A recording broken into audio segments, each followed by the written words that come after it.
Done Quick 2021. Whenever I say welcome back now, I think I got like programmed from the last event. But it's so nice to be here with you all. You may have just seen me speaking with another wonderful member of Malala Fund. However, I will be hanging out for the first run of the day today, which is going to be Immortals Fenyx Rising, run by Ailis. And that is an any percent run coming up. We have a very special guest for our commentator, which is going to be awesome. May or may not be the voice of Fenyx. So before we do that, we have a couple of things that you can donate for the beginning of this run. So we wanted to give it a little time because we had these come up more recently. So we wanted to give you all time to check them out. You can go to the tracker just by going to gamesdonequick.com. Scroll down. There's a link right to the tracker, and you can see some of the options we have. So for Immortals Fenyx Rising coming up, you can decide Fenyx's hair color, the hairstyle, the skin color, and the tattoos and scars. So there's a lot of physical customization that you all can put some bids in for right now. So definitely get some of those in. While we take a couple of minutes, let's get in a couple of donations to start the day off. Let's do it. We have first of all, we're starting with an anonymous $100 donation. And this is, they say, thank you to the runners and GDQ for putting on this event. Thank you for starting the day so strong. My goodness. We have another $100 donation. This is from Dave the Rio saying, good luck on the run. We also have a $25 anonymous donation. So excited for day 2. You all are doing amazing. I agree.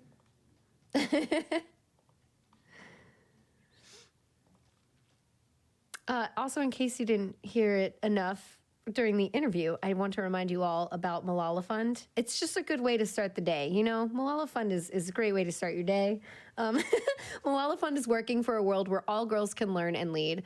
Malala Fund advocates for resources and policy changes needed to give all girls a secondary education, invests in local education leaders, and amplifies the voices of girls fighting for change. Learn more at malala.org.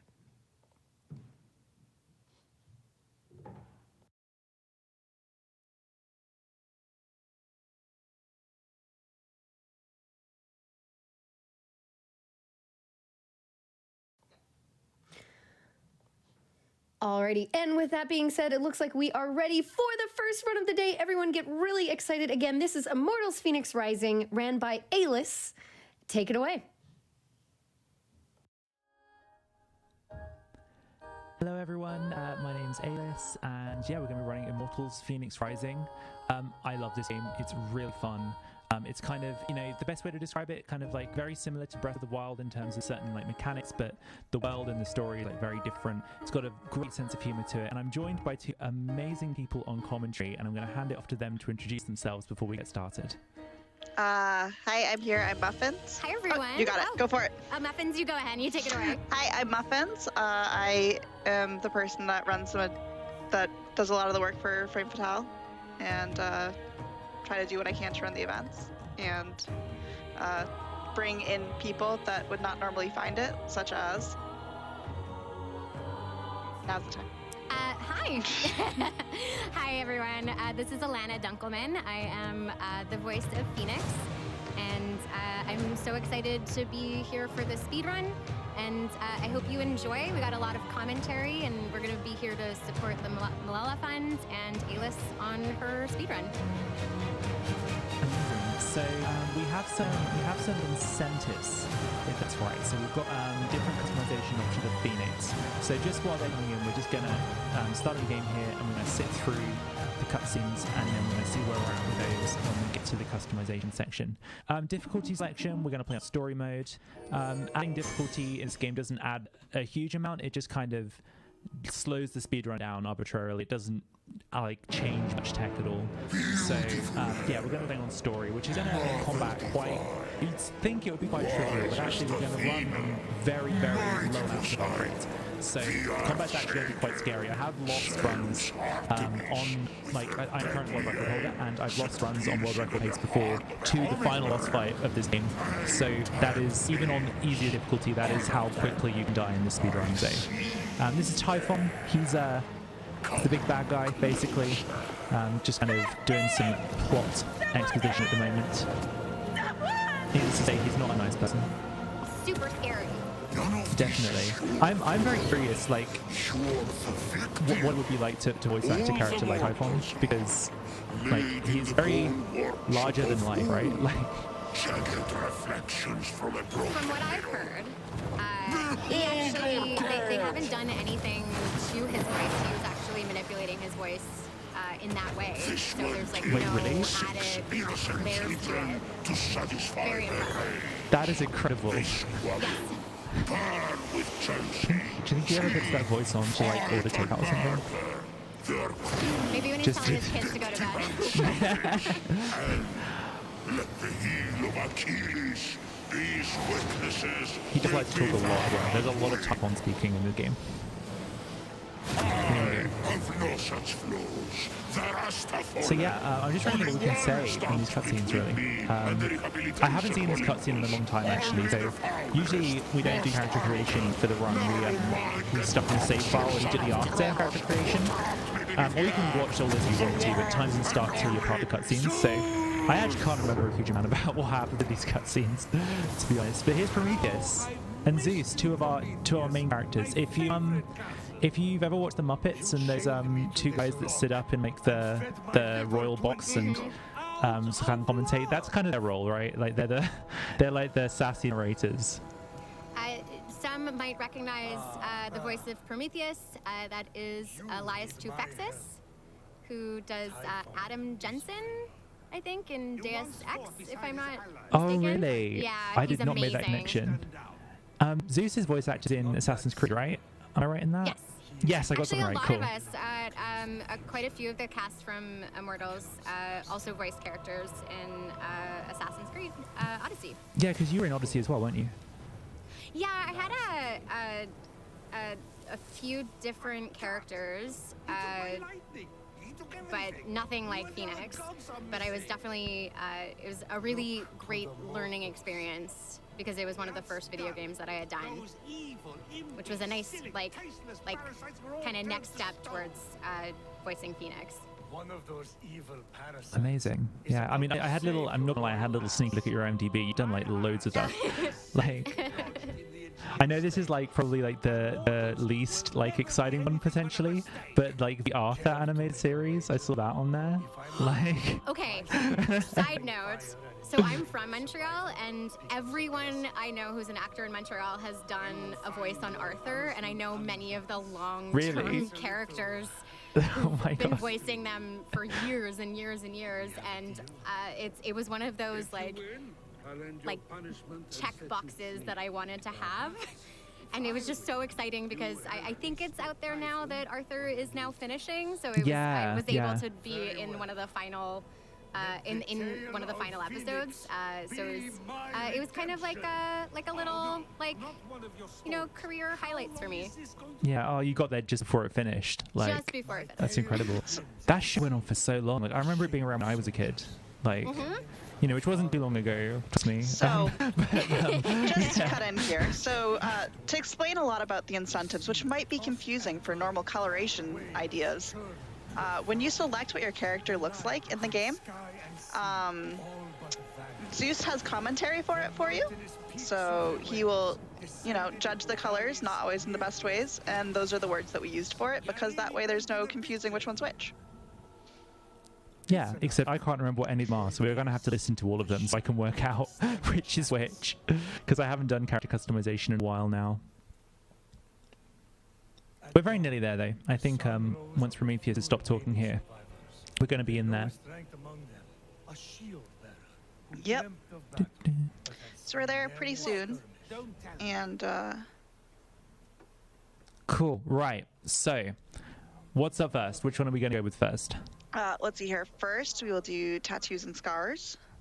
And let me pull Okay. up. And what's Let one? me pull up the actual back end one for you. Purple. Oh, okay. You might have a Yeah, more I'm updated one. checking the back end to make sure it's the most updated. This is If what anybody's going to have the Muffins. right info, it's going to be you. So I'm going to leave you to that. She's got like the hidden knowledge. Yeah. Okay, so let's see here. So tattoos is in fact a purple tattoo. Purple, which I'm assuming is this one. Yes. That is correct. It's not this one. This is blue, Right, that's right? blue. This That's one's purple. Cool. Purple tattoos. Purple cool. tattoos. Right, what should we go for next? Let's see here. Next, we have. Let me just close all these out so people can't put them in again because that would be really awkward. So we're going to close these. Bam. All right. So next we will do hairstyle, which is the bob cut. Hairstyle? Bob cut. Yes. Bob cut. Bob cut. Bob cut. Is that this? Which one is it? Because there's two that look very similar. It's I think it's the bottom left one. Yeah. Bottom left. This one. Okay. Cool. Hair And then hair color color. What do we is got? burning. Just burning. Which I think is this one. There we go. And your Okay, we've got and your burning choice hair for color. skin. My choice Yes. for skin, So the options are stirred yogurt. which is this one, I think. Yes. Right. Okay. Zeus at the beach. Okay. I've been quizzed. Is it this one? No. Where's that one? No, I don't know which one's the beach is. Keep going left by one more, I think. No, maybe not. Who knows? Come on, Zeus. Say it. Say the line. Say the line. Hold on, let's get back in. And then there's blue, red, green, and Well, I skin said like that dark one. olives. The good kind of olives. I think you skipped the one to left. I'm going to let Elana Okay. pick.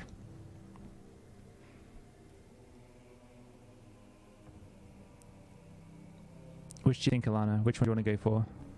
I like what you have. This one? Cool. Yeah. The good She looks kind of The badass. good olives. kind of olives. Yeah. Was there any other ones you had? No, it was just hair color, hairstyle, skin color, and tattoos. So we're good. Cool. Well, I am just gonna make sure that her eyebrows match because it annoys me otherwise. Cool. Right. So, any minute now I'll be able to skip some cutscenes. So I apologize if you can hear me spamming the space bar through my microphone at any point, but basically, okay, cool. Right. So time is going to be on the first input that matters. That jump, I mean, yeah, that was just an accident, so I was spamming the cutscene. But anyway, so we are going to get going in 3, 2, 1, start the timer. So immediately what you're going to see me doing is dashing twice. You can actually dash 3 times with the basic upgrade, and it's faster than running. But the third dash, to try and stop you from just like spamming it to go everywhere, is it's like a longer animation. So if you do 2 dashes and delay it a bit, it's slightly faster. Also, the cutscene you can skip here. There's 2 types of cutscene skips. You can either hold space or spam space. So just knowing which ones do which is important throughout the run. And we're going to get our first weapon. So this is the Sword of Achilles.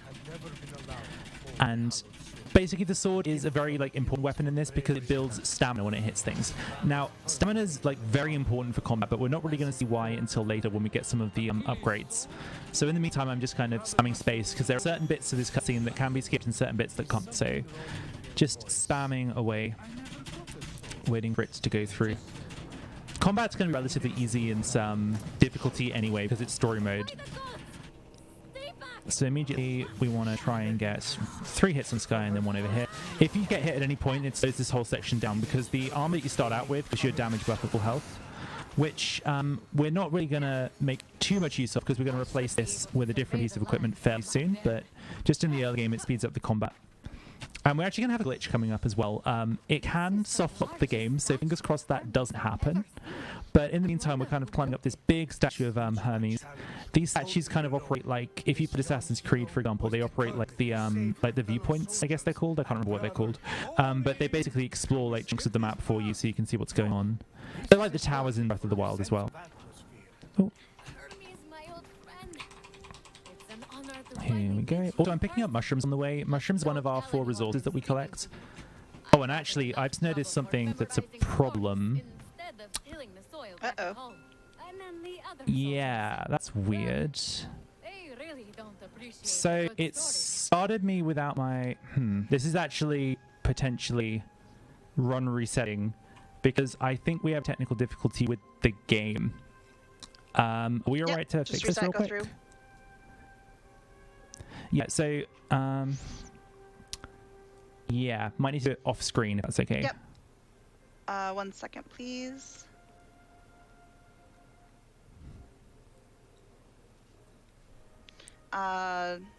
Here, let me make sure that... 1 second, I'm gonna walk into the control room. Apologies for the technical difficulties. Hey, we need to go to a private screen. We need to go to a private screen. Yeah. Okay. You're clear to fix it.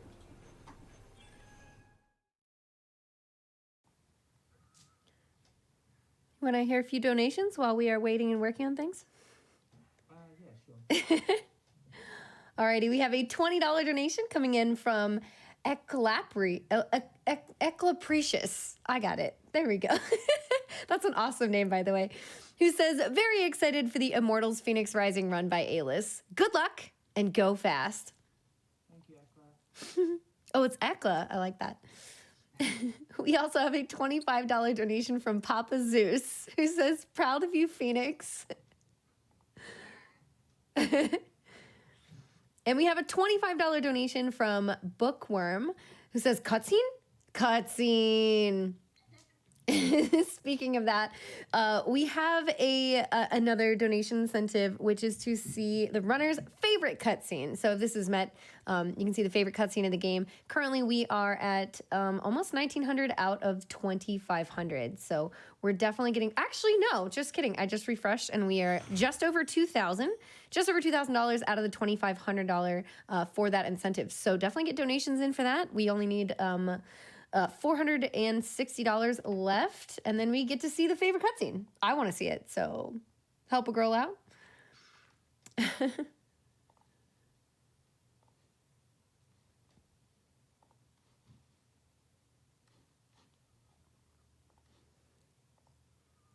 Oh, we also have a $100 donation. This is coming in from Zom. Thank you very much. Who says, good luck on your run from all the other Fenyx Rising runners. Oh, hi, Zom. Zom's like one of the original runners of this game. Basically one of the main people responsible for getting the run to how it is now, and just putting the game on the map. So yeah, big shout out to Zom and everyone else in the community. Thank you so much for that. That's super cool. That's awesome. Yes, thank you for your support and for saying hello.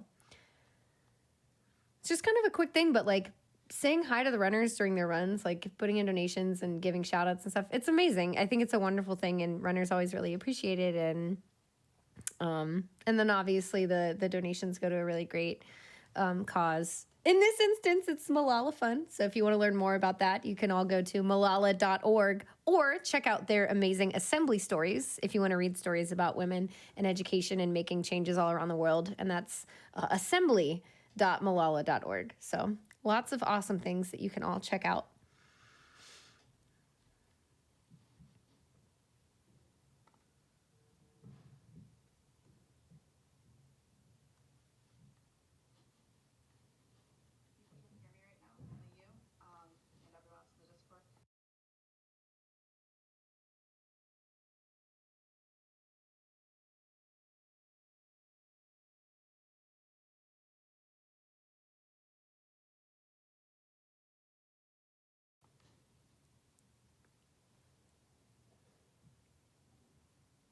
We've got some anonymous donations that have come in as well. We have a $25 anonymous donation, a $25 anonymous donation, a $25 anonymous donation.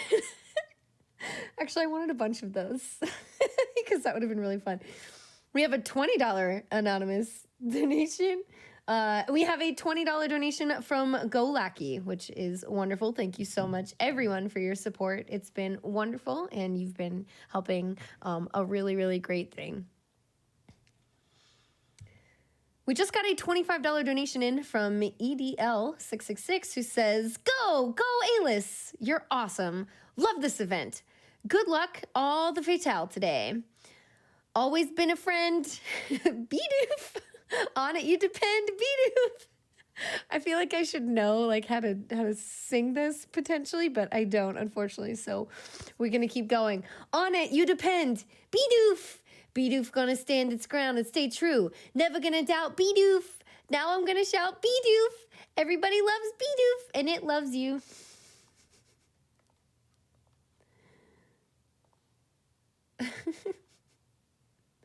We have a $35 donation came in from Sarah of Mars, who says, my favorite event of the year. Can't wait to watch so many women kick so much butt. Oh.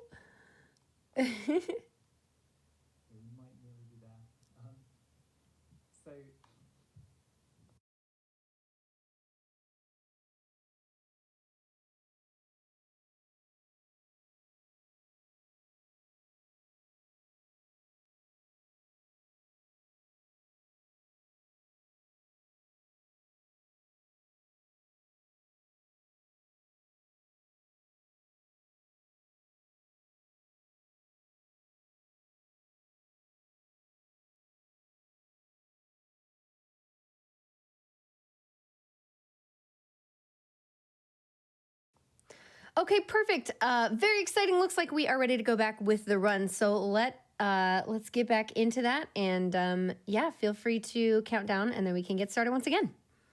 Yeah, let's give this a go. It is working now properly, which is good. So I'll just count down 3. So 3, 2, 1, and go. Okay, so we mentioned all the movement tech, but this does give me an opportunity to mention what went wrong just there. So this game has account-wide unlocks. They are accessible to everyone and relatively easy to get, and they cannot be gotten rid of once you've gotten them. So from a speedrunning perspective, to make sure it's fair and that people don't get invalidate their install of the game or their account from speedrunning, we do allow them. There's a few that I have on here that are kind of optimal for speedrunning, and one of them did not activate last time. And it was a very crucial one. So kind of needed to make sure that was working. So I've kind of gone back in and changed some of the client settings around. So hopefully now we should have everything we're supposed to have, basically. So yeah, apologies about that, but we're on the move again. And we get to hear great cutscenes again. So.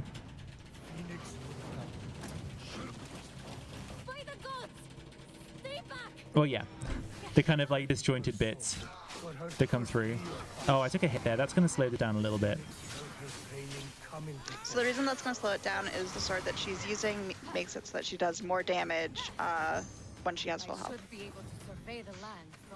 Yeah, so that's obviously if you get hit, you can't kill them in one combo of attacks anymore. Also, I mentioned it before as well, but I'll say it again. You see me dodging around. It's faster to dodge than it is to run, but the third dodge you do will be slower. So what we're doing is dodging twice, and then we are basically delaying a bit so that it recharges. So these are mushrooms. Mushrooms are very important. They give you a little bit of stamina when eaten, and they can be combined into potions, and we're going to make use of both of them throughout the run. And this is our first glitch. So this here is like a little tower. It's a statue of Hermes, and it's meant to show us areas on the map that we can go to. But what we're going to do instead is...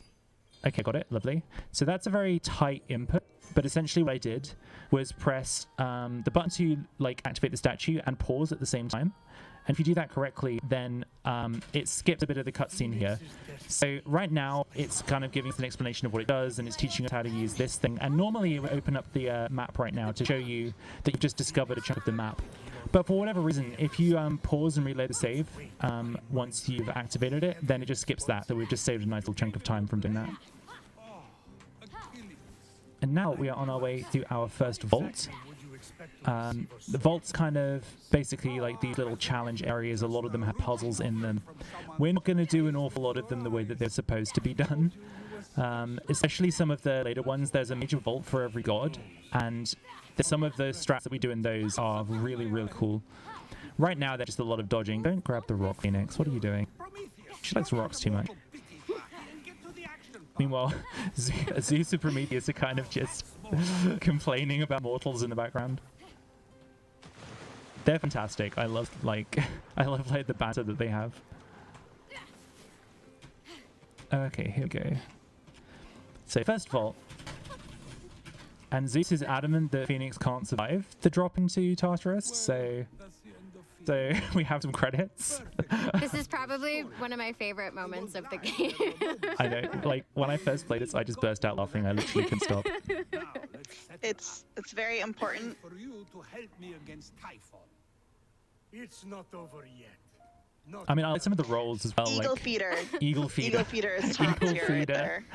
That one's just sassy. Bumbling storyteller. Okay, cool. So, first vault. This one's relatively simple. The first, like, few vaults we do are, like, tutorial levels. In New Game Plus, you wouldn't do any of this. You would go straight to the Hall of the Gods. So until we get to the Hall of the Gods, everything you see here is exclusive to Fresh New File. But we're going to get our first 2 upgrades in here after getting the sword, which are... Oh, and I have dodged too far. Got to be careful of that. So if you dodge too close to an edge, you can't jump straight away afterwards and you will fall off. It's fine, you just respawn back at this thing, so not a problem. I have done that so many times in the name of going fast in this game, so I will just be very careful and not do it this time. There we go. Cool. So yeah, right now the movement seems very limited, but the whole game is going to open up a lot when we're through with the tutorial. Basically, in here we're going to get an upgrade, which are the Wings of Ailis, and they allow us to double jump to start with, and then later we're going to upgrade them so that we can fly. And needless to say, flying does tend to increase your movement options quite a lot.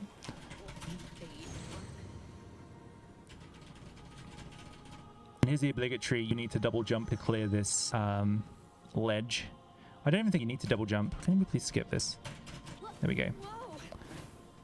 And also that gives us sprint, which is very handy as well. And here we have Axe of Atlanta. The axe is like a heavy weapon. It's basically going to be used for knocking away shields. Shielded enemies will ignore the sword, but they will get staggered by the axe and take damage. And here we're going to get this really tight bit of movement, so we want to go through here, and then... I'm not going to make it. No! Oh, I was not quite fast enough. That is a shame. Still, it spawns us like right back here as well. That's one of the worst ones. So, as you can tell, I reset a lot of runs in this particular vault. Not a fantastic start. But it's definitely worth going for because you'll see what we're supposed to do in a minute, and it is very slick, which is standing on this and waiting for it to move. There we go. Cool. So, at the end of all these vaults is a resource called Zeus's Lightning. And Zeus's Lightning is going to be used to upgrade our stamina, which is like the blue bar you've seen that we're using to do different abilities and stuff. So, stamina, we don't actually run with like a huge amount of it throughout the run, but we do get like the odd bit here and there. But actually a lot of vaults we go in, we actually only come in for like a certain item. So in some of them we'll actually just be like abandoning the vault as soon as we get that item and not even getting the Zeus Lightning. Also you see we have 3 currently. One of the account-wide unlocks is you start with an additional 2 Zeus Lightning. So we're going to use that to get a very quick upgrade as we move to the Hall of the Gods. Also, the loading screens are really pretty. There's actually a mini game there, but my legs are so quick that I don't get to play it, which is annoying. It's fine. It's really hard, and I can never actually get any of them when I'm trying to. Yeah, the benefits aren't that big of a deal either. It's like one of like the blue crystal upgrade thing, and those like crystals, like you need like hundreds to do anything with them. So over a run, you would not get nearly enough to do anything with. But Here, even though we can principle. sprint. It's the Oh, principle. absolutely. Yeah, it's knowing that you did it. Like, so the movement is basically the same now. So even though we have the sprint, it's still faster to dash than it is to sprint. So we're going to be doing 2 dashes and then sprinting in between. Okay, so until if we you run out of stamina like this. If you fall down that bridge because you can't jump over it, good. There's like 12 mushrooms down there.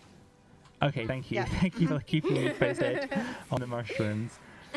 So shout outs to a run I have where I just accidentally crafted all my mushrooms into potions when I specifically needed mushrooms. Muffins kind of went on a mushroom hunting trip for me, which is quite nice. So here we have, like, this is basically a challenge where, like, you stand on a platform, you have to get to a certain point before it ends. It's meant to be like a sign of athletics, but this is the only one we do in the run. So gonna be grabbing these. These are coins of Charon. These are great components for our skills, so our, like, abilities with our weapons and our godly powers, which are basically like spells. They're really, really powerful.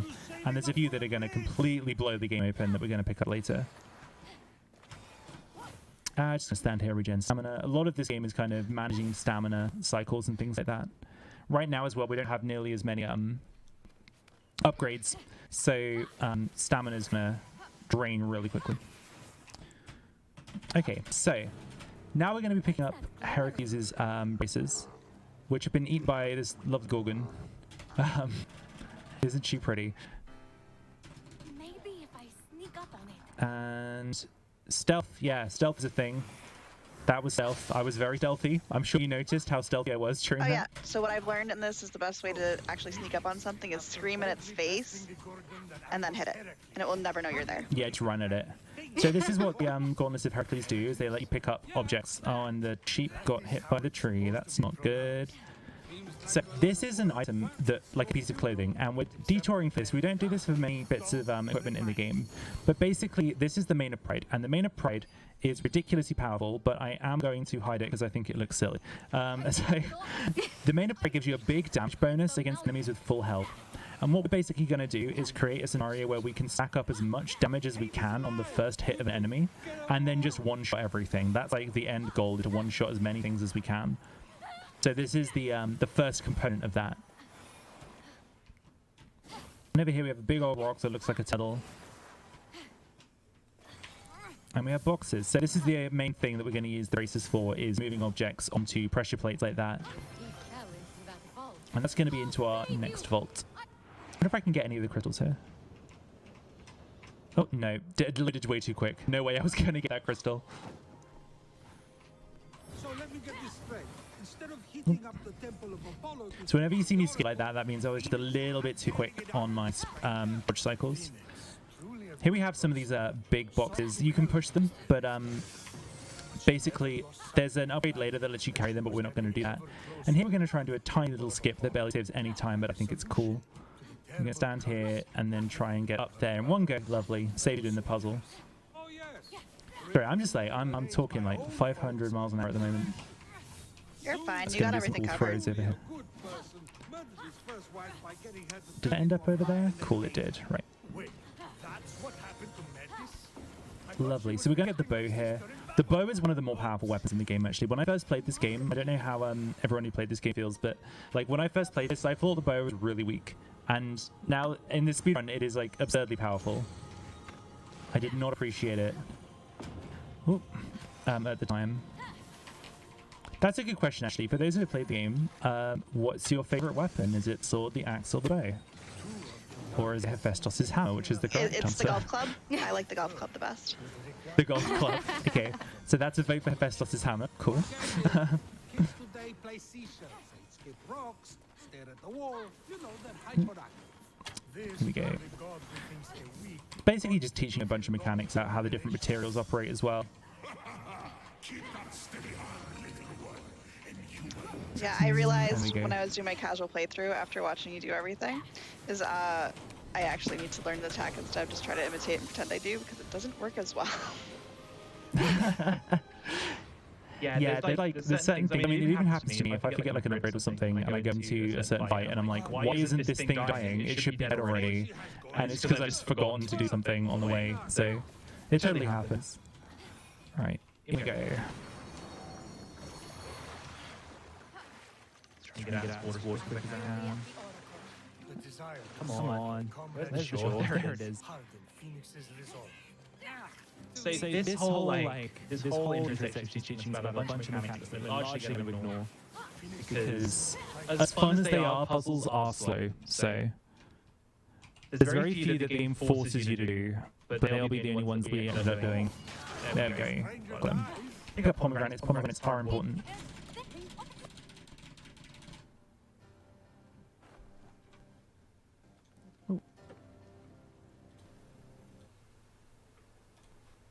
Sorry, little hiccup there. So, what was it like, Alana, when you were recording audio for a golf game? This is a golf game. In what way? In what way? So, when we were talking earlier, you talked about the weirdness with the pandemic, with how you were recording it. Okay. Well, this game, when the pandemic first started, we were kind of in the midst of doing some recording, and we actually had to all the actors had to record from home at that point because studios hadn't opened up yet. And we did that because we had to give the animators and the people who were actually creating the game something to work with. So we basically created something called a scratch version of the game. So my poor partner and my poor cat had to be quiet for hours at a time while I screamed in our den. And then once studios reopened, which it was quite safe because the director and the writer were on Skype, and the only people that I had to interact with were in person were basically the people running the studios, and that's just the technician who's behind a pane of glass. So we got back to it a couple months later. It wasn't that much different than previous games. We don't record. Typically, we don't record with other actors. So we'll do everything on our own. So all the scenes that you see, all the cutscenes, all the witty banter back and forth, or just any lines that the characters have, they're usually recorded on your own. But the cool thing that I experienced with this game is that because the comedy was so important and so essential to the story was that the writer of the game actually requested that he would hear the scene played back, like all the lines played back to back to make sure that like it sounded like a conversation. And I feel like that really made a difference because we would really listen and make sure like, oh, okay, it sounds like, Fenyx is responding to Hermes. It's not just, line. It felt like a conversation. That's pretty which interesting. completely ruined me for other games because that hasn't been my experience before. That's really cool. Like, 'cause the conversation really flows in this. So like. Hold on, just gonna try and land a hit. Throwing objects does a lot of damage. So because we have that upgrade from earlier that gives us bonus as well. If we throw a rock at that guy, it dies in one hit. Much quicker than fighting him. Here I have to make sure I don't run out of stamina. And here we have Ailis' jar. And that's all we came in here for. So we're actually just gonna leave this vault immediately now that we have the jar. Don't need to finish it.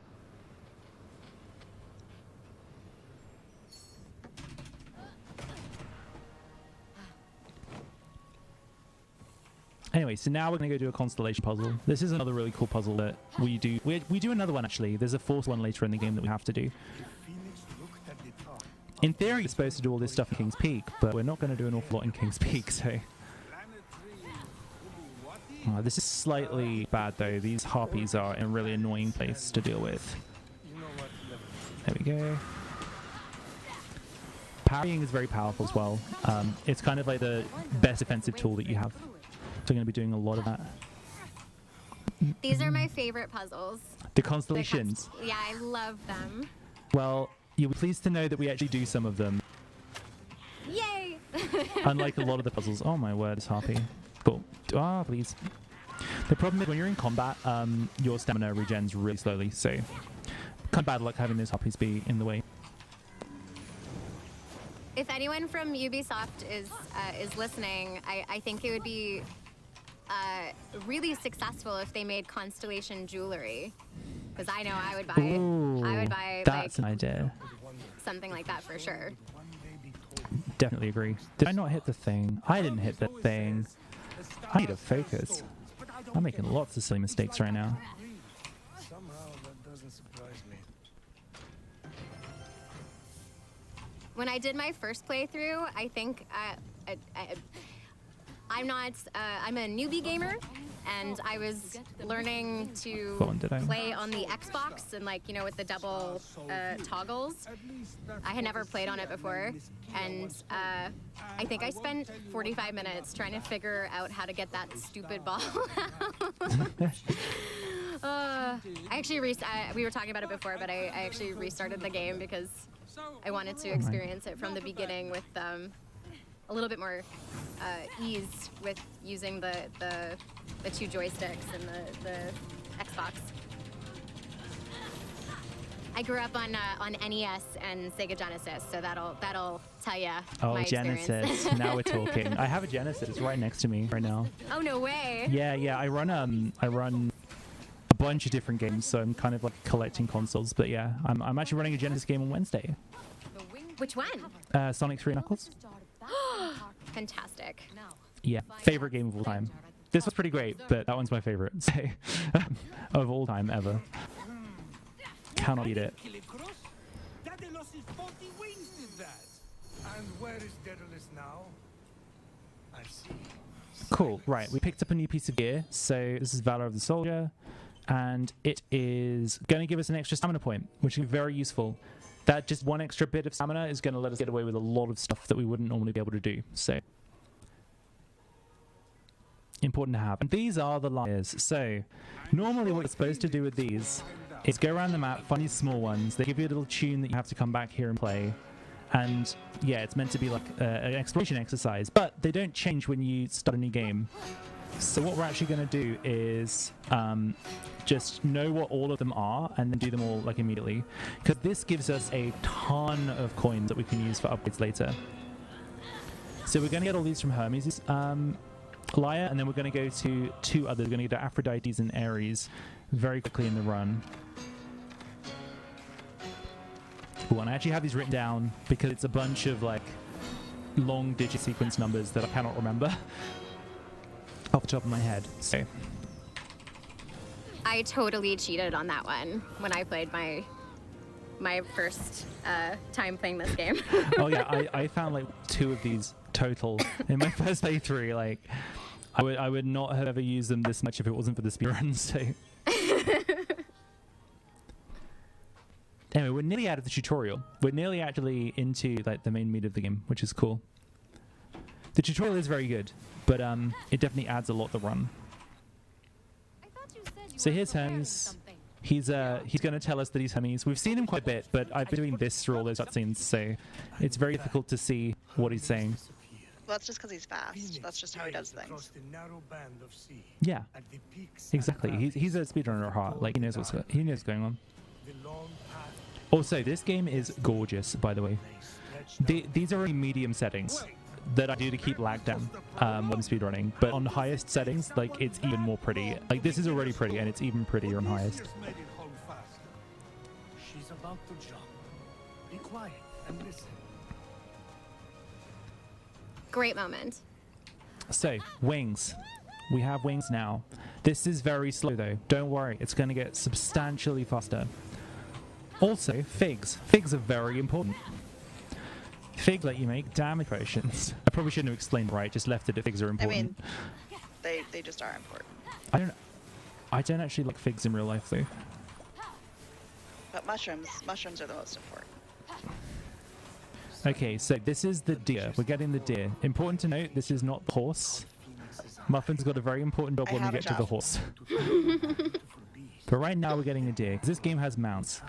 I want you to get this one for like progressing the story. Please give me a deer. Thank you. But this is actually a relatively weak mount. So this one is a level 1, right? In fact, I don't even think you need it for the story. It's just faster to have this. But yeah, this is a level 1 mount. So a level 1 mount only has 1 set of stamina bars. So it's like 4 stamina max. We are going to go get a level 3 mount as soon as we can, basically, because that's going to have 3 times the amount of stamina, which in turn means that we can ride a lot further with it. And it's the fastest to move around. So the more that we can make use of that, the better. So now we're just climbing up to the Hall of the Gods, basically. One of the longer sections of climbing, like this raw climbing that we have to do, there's not too many of them in the run, but after the Hall of the Gods, we are going to have a upgrade that's going to make climbing substantially faster as well.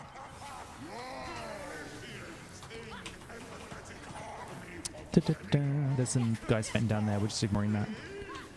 Fighting's for nerds. So here, we're just going to let our stamina build up a bit, and then start climbing up here. But yeah, there aren't... oh, sorry, go ahead. No, I wasn't going to say much of anything, don't worry. There aren't many NPCs in this game, but if you heard Typhon just now, he was sending... I think it was... what are they fighting? I think it's a Cyclops dinner. They're fighting a Cyclops, but there are some demigods, and they have some wonderful commentary. I think there is a slight dig at Zelda about like their weapons breaking or something. Yes, yeah. My sword keeps breaking. What am I doing wrong? Yeah. And my favorite one was like, can you teach me how to use my sword?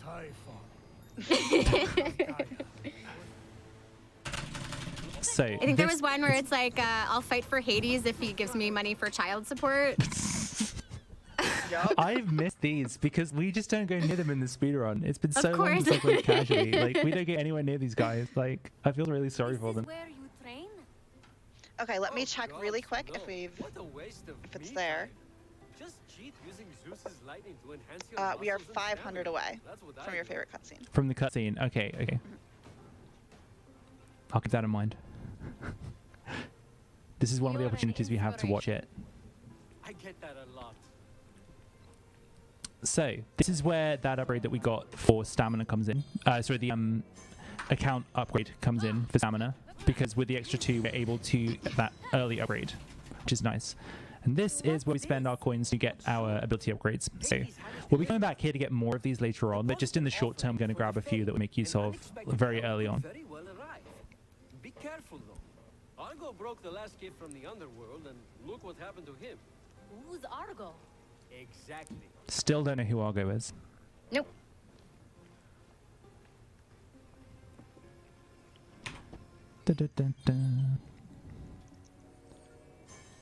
Oh wait, that was the wrong upgrade. I'm going to go back to a quick save because that was a mistake. That's the one you get later on. Let's go to a autosave 3.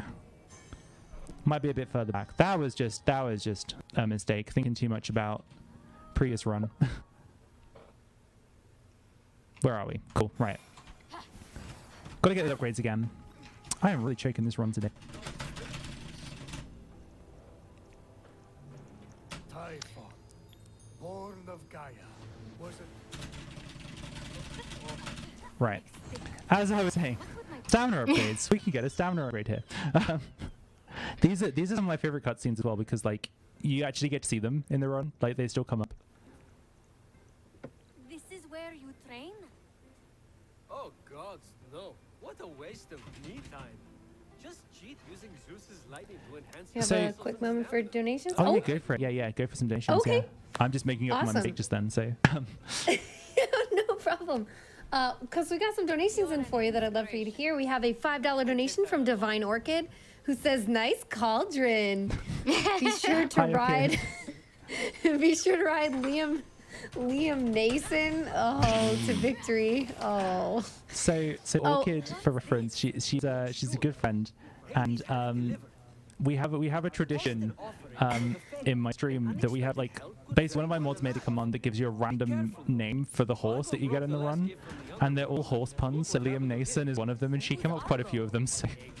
Oh my gosh, I love it. She also says, "Oh, and don't let Ares rule the roost, even if he is unflappable." Oh my god. Good luck with the run, and as always, Shout out to the organizers and tech staff, without whom this event wouldn't be happening. And quick reminder that we do have that cutscene coming up. We're not telling you what it is, so you need to put your donations, get those donations in so that we can see it. We are $425 away. I got it. I can do math. $425 away from seeing this cutscene. So if you are donating today, which you should because Malala Fund is wonderful, put them towards seeing this cutscene. We all need to know what it is. Definitely. I really hope it does disappoint anyone, because it's my favorite. But it's, I mean, you'll have to see. You'll have to see when we get to it. But can't imagine it's a lot of people's favorite. I'm a big fan. Big fan. Muffins, do you have a favorite cutscene? So trick question. I haven't finished the game yet. That's okay. But Muffins is from called out. what you've from what done. I've done. Let's see here. I really enjoy the one with essentially playing hide and seek. That one's a good one. Okay, I don't think we'll see it in. Oh, sorry. Go ahead. I was going to say, we're going to grab our upgrades, our potions for the run now. For most of the run anyway. We're going to grab some upgrades as well. This is another reason why I really needed those account unlocks to work. Because it's like the golden amber that's the crucial thing there. So that upgrades your potions, and you start with a lot of it thanks to that account unlock. Without that, it would not be good. Also, if you like dash up certain slopes like that, you just like fly straight up them. It's really cool. Anyway, this is the Aphrodite statue. We're going to try and do a similar trick to what we did earlier with this, in that we're going to try and activate it and then activate the pause menu at the same time, just to skip a cutscene. So that's all I got to say. We can carry on with donations or whatever if we want to. What's your favorite cutscene, Elena? Huh. I don't want to ruin the game for anyone in case. I know the game's been out for some time, but there is perhaps a scene surrounding conflict towards the end of the game, and that's probly one of my favorite ones. That's not really helpful to anyone because I'm trying to do a spoiler tag. I do really like the interactions with Ares. That actor, unfortunately, I didn't interact with him live in any way, shape, or form beyond hearing his recordings, but I love his voice and I love his delivery. And I don't know if we'll see him, but he's got a fun form that he's currently in. We will see a bit, yeah. Not very godlike. I don't know. Or what we that. think of as godlike. I don't know. You know. He is pretty impressive. The god status comes from within. Okay. It's true. It's true.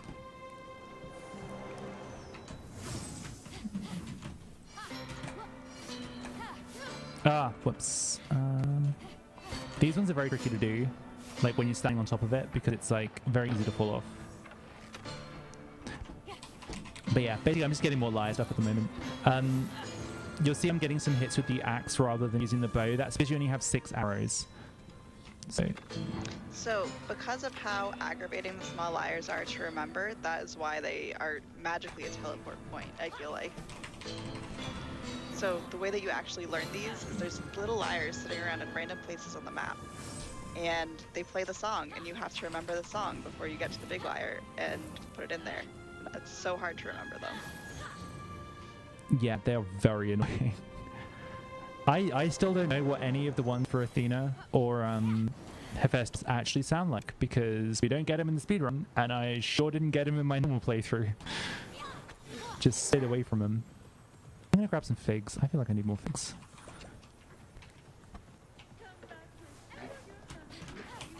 And this is Aphrodite. So all the gods have lost their essences, and you can't really see it too well right now, but Aphrodite has reverted to the form of a tree. And she's become very sweet and lovely and lost her lost her kind of like jealous, vain side. But we What needed makes to her have that her. back. Yeah, Yeah. exactly. Like the game kind of plays around with the messaging of, you know, you can't just get rid of all your bad features because that like they kind of make up who you are.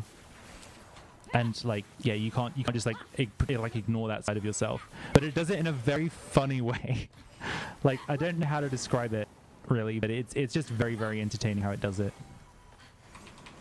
Oh crap, these are part of the route. My bad.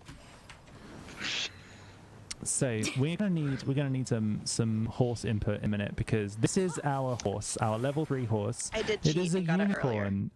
So It's very pretty. Muffins has pre-rolled it. pre-rolled it. Cool. So I'm gonna basically try and get very close to this unicorn. It is kind of staying where it is right now, which is bad because it's in the water, and basically, if you go too deep into the water, Fenyx will stand up, and if you stand up, it will immediately get scared and run away. And we don't want that. So because it's a level 3 mount, it's very easy to scare off. There we go. Oh, Cool. We got the nice. horse. What is the horse's name? Alanis Marisette. Wait, what? Sorry? Alanis Marisette. Like Lana Morissette, but with Mayer Wonderful. Oh Wonderful. my goodness. I take it. I like it. Some of my own personal favorites, Ryan Reynolds. You know, like Reigns. Oh, get out of here. Anna Unicorn Drake. There's a bunch. They're all pretty great. I think it was Ryan Horsling was the one that got world record Yeah, today. it was, so. it was Ryan Horsling. So here we're taking another little detour. Down here is a crate, and you can open the crate when you kill those enemies, and it's going to have a weapon in it that's going to prove to be very, very, very useful throughout the run. Hopefully I can stealth you guys, though. Yeah, this is how Yeah, you I did sneak it. places. Stealth. It's very important. Yeah, that's stealth right there. That fight went much better than earlier. Got to make up for the start of this run. It's been a very shaky start. I've been a little bit nervous, but we're getting there. We're working on it. So it's Whirlwind, and Whirlwind is a bow that when you're in midair makes your ranged attacks charge faster, which is absurdly overpowered. We're not going to be equipping it yet because just to keep menuing down, there's another weapon we get later, so I'll equip them both at the same time. But there's basically like a set of weapons in this game that are more powerful when you are mid-air with them, and we're going to make use of 2 of those because being mid-air is actually surprisingly powerful in this game. Also, this is Phosphor. He's a bird. He's a new kind of bird. Yeah, a currently unnamed bird. Currently unnamed. Completely new concept. Yeah, absolutely. Never before seen in the world at all. No one's ever heard of this before. Oh. So there we just have a little like air gust thing. It shoots you straight up. Very handy. And we're heading over here. So what the game wants you to do, it wants you to go and investigate that bird has landed and see what it wants. And then you're going to find out that the bird wants a seed of the dead because it's a bit extra and only eats seeds of the dead, apparently. We can actually save a bit of time by not bothering to go to the bird first. We're just going to go get the seed, and then we will just feed it to him straight away. We will take one look at this bird and think, yes, you look like you need a seed of the dead. That is your breakfast. So there it is. The map's split up in like different tile sets as well, and this is like Typhon's tile set. This is like the foot of the mountain at the center, which is where we're going to go at the very end of the game to fight Typhon. Spoilers, we fight Typhon, by the way. Spoilers, the bad guy at the start, we fight him. But yeah, Phosphor is up there. It's quite funny. So Hermes calls Phosphor Phospho to annoy him in the game, which is fantastic because one of my friends from the Jet Set Radio Future Speedrunning community is called Phospho. So now this is just what the split is named, is Phosphohydro. So shout out to him. He's pretty cool. So kind of in this section, what we're doing is a bunch of like pre-completion of things, because the game lets you approach things in like an order that doesn't necessarily make sense when you're playing through the first time. What we've just done is get Phosphor, but then what we're doing now is there's a quest later on for Aphrodite where you have to get 3 of her tears. And what we're essentially doing is picking up the tears now. So we're going to get one of them here, but then we're going to ignore it for ages, and then we're going to come back later and get the other two. And then what we're going to end up doing is just handing in all of Aphrodite's quests kind of in one go, basically. So have you ever done that because you just compulsively walk around in the game in random places and do everything else in the area before you go to the quest marker? I have actually done that before, yeah. Yep. I'm pretty sure one of the things we actually do in a speedrun, I did in a casual playthrough just by accident. I just went to the vault and was like, oh, hey. I got a weird thing. I wonder what this is for. And then the main quest was like, oh, you need this. And Fenyx is... One thing I love about this game is like that they accommodate that kind of thing happening. Like they don't make you arbitrarily do things in order. You can literally just do things like as and when you find them and it will make sense. Yeah, As you're saying right now, like, yeah, you're not meant to be here yet. So. But you are, because you're allowed to. When I did my playthrough of this, I liked... I'm from the olden days where you could actually get locked out of content if you progress too fast. So I perpetually go through the side stuff first before going on the main quest line. So I actually completed this entire area before going to see her, and it was really funny. That they'd actually have the voice lines to accommodate you just show for it. up. Yeah. Yeah, it's so good, right? Like, it's not like 6 different cutscenes. It's literally just, oh no, this is here. Yeah, I got this already. Oh, you mean this? Yeah. Yeah, exactly. Like that kind of thing. It's so good. Was it like weird recording those lines, like without context to start with, or did you have context right away? I think the first day that we recorded, we had jumped into like already talking to I think it was Aries, and we didn't start from the beginning. We just were kind of jumping around. So it was I knew kind of they gave me a rundown of what the game was about. But it was like you have to commit to it and believe what you're saying, but also like in the back of your mind, you're like, what is going on?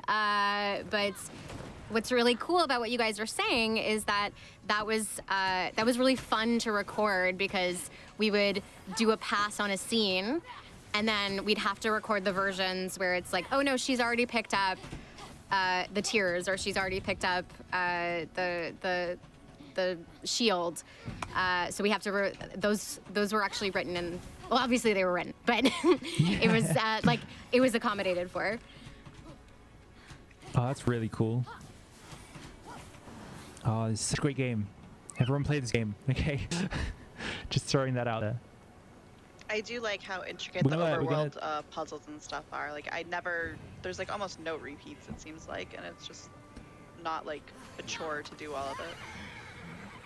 Yeah, definitely. And then, like, one thing that I always say that's very different between this and Breath of the Wild is that Breath of the Wild creates a more, like, natural kind of, you know, it's a lot more of, like, a living world kind of thing.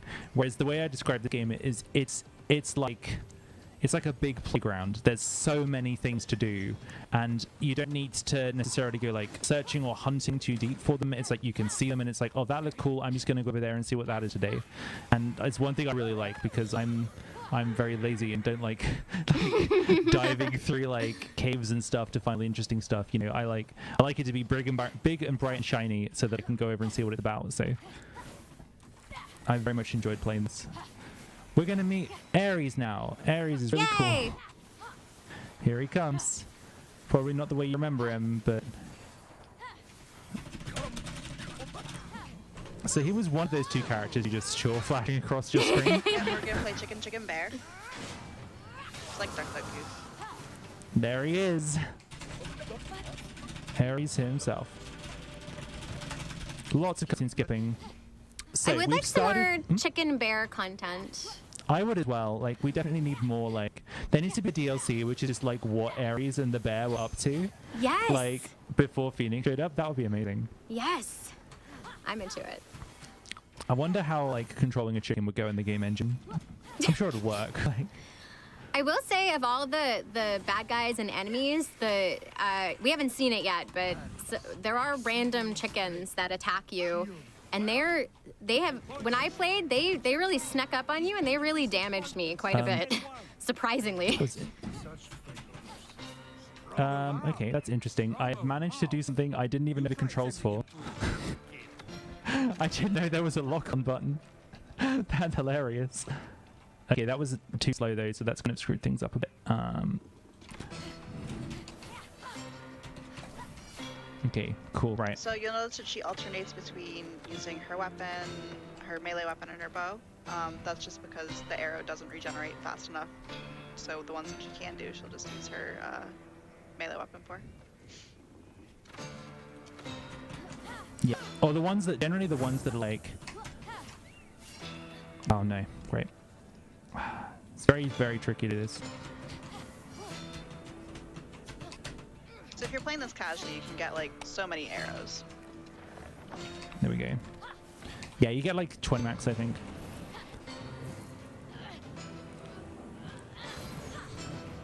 But yeah, the chickens in this are vicious and they give you no leeway.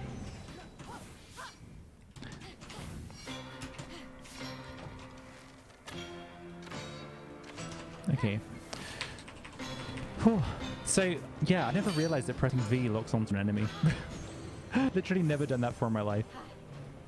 So would you say the thing? 2, 3, 1, 4, 2, 4. Hold on, wait, sorry. 2, 3, 1.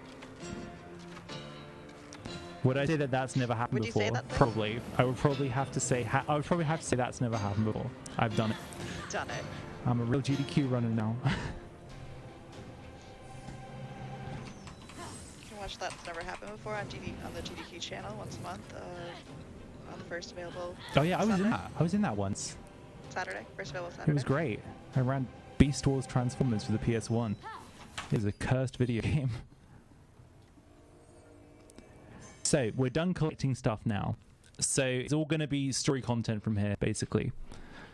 So we're going to go spend these points on upgrades, and we're going to grab the godly powers that are going to completely break this game apart. So first up, we're going to grab Hephaestus' hammer. Lots of damage, so that's going to front load all our damage onto enemies with our Main of Pride. Phosphor's clone is going to let Phosphor create a little clone of himself, which counts as an object that you can use to weigh down certain things, which is very useful. And we're going to get an upgrade to make that even more overpowered. And Ares' Wrath gives you like a lot of like upwards movements, so you can use that to get really, really high up. And we're going to use that to skip a bunch of intended platforming, so it's going to be great. And now we're just upgrading the bow as well, which is something else I've forgotten to do in the past. That has not been met yet. Yeah, so far the run's been a bit shaky, but at least I upgraded the bow this time. At least we did So it. you upgrade the bow and the sword. I'm doing something right. No, not the sword, just the bow.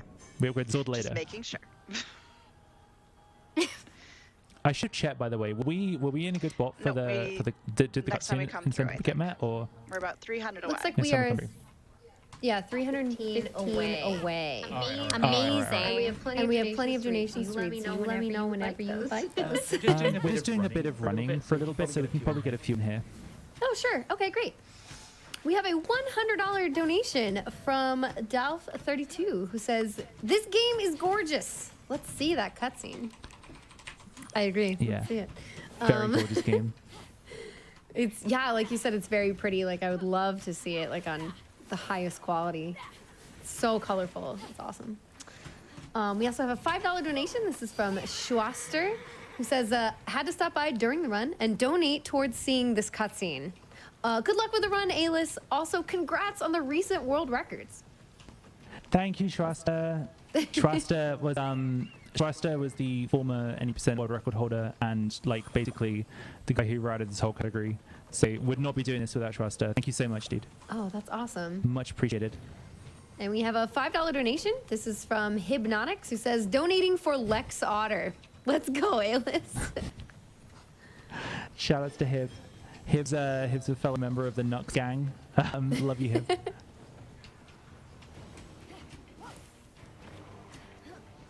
Okay, now we are $290 away from this Cool, we're getting there. incentive for the cutscene. I really want to see the cutscene. Let's go. Cool. So, what we're doing now is picking up that other item I mentioned. So, oh no, we got this bear involved. Okay. Get out of here, bear. Yeah. Oh no, I missed the pig. The pig is quite weak though. That's unfortunate. Sometimes those enemies aggro onto you, and then you have to fight them in addition to those ones. Just a little bit of time lost, not too bad. So this is Cyclone. So this sword does additional bonus damage when you are airborne. So we're going to have this, and we're going to have the bow, and that's going to make us very powerful. Basically, we're also going to upgrade the sword later. It's going to get absurdly strong. But we are pre-doing another quest. So what the game wants us to do is to go talk to Athena, who's going to say she can't do anything because the Hydra is keeping her locked away. What we're actually going to do is go fight the Hydra first, and then Athena's going to be like, oh, the Hydra's keeping me locked away, and we're just going to be like, yeah, it's not anymore. We dealt with it. Also, pick up pomegranates. They are important to the soul. If I did everything right with the setup, though, for the character, we should kill the Hydra in 1 hit per head. So hopefully that is what happens. Hey, check me out again. I did literally nothing.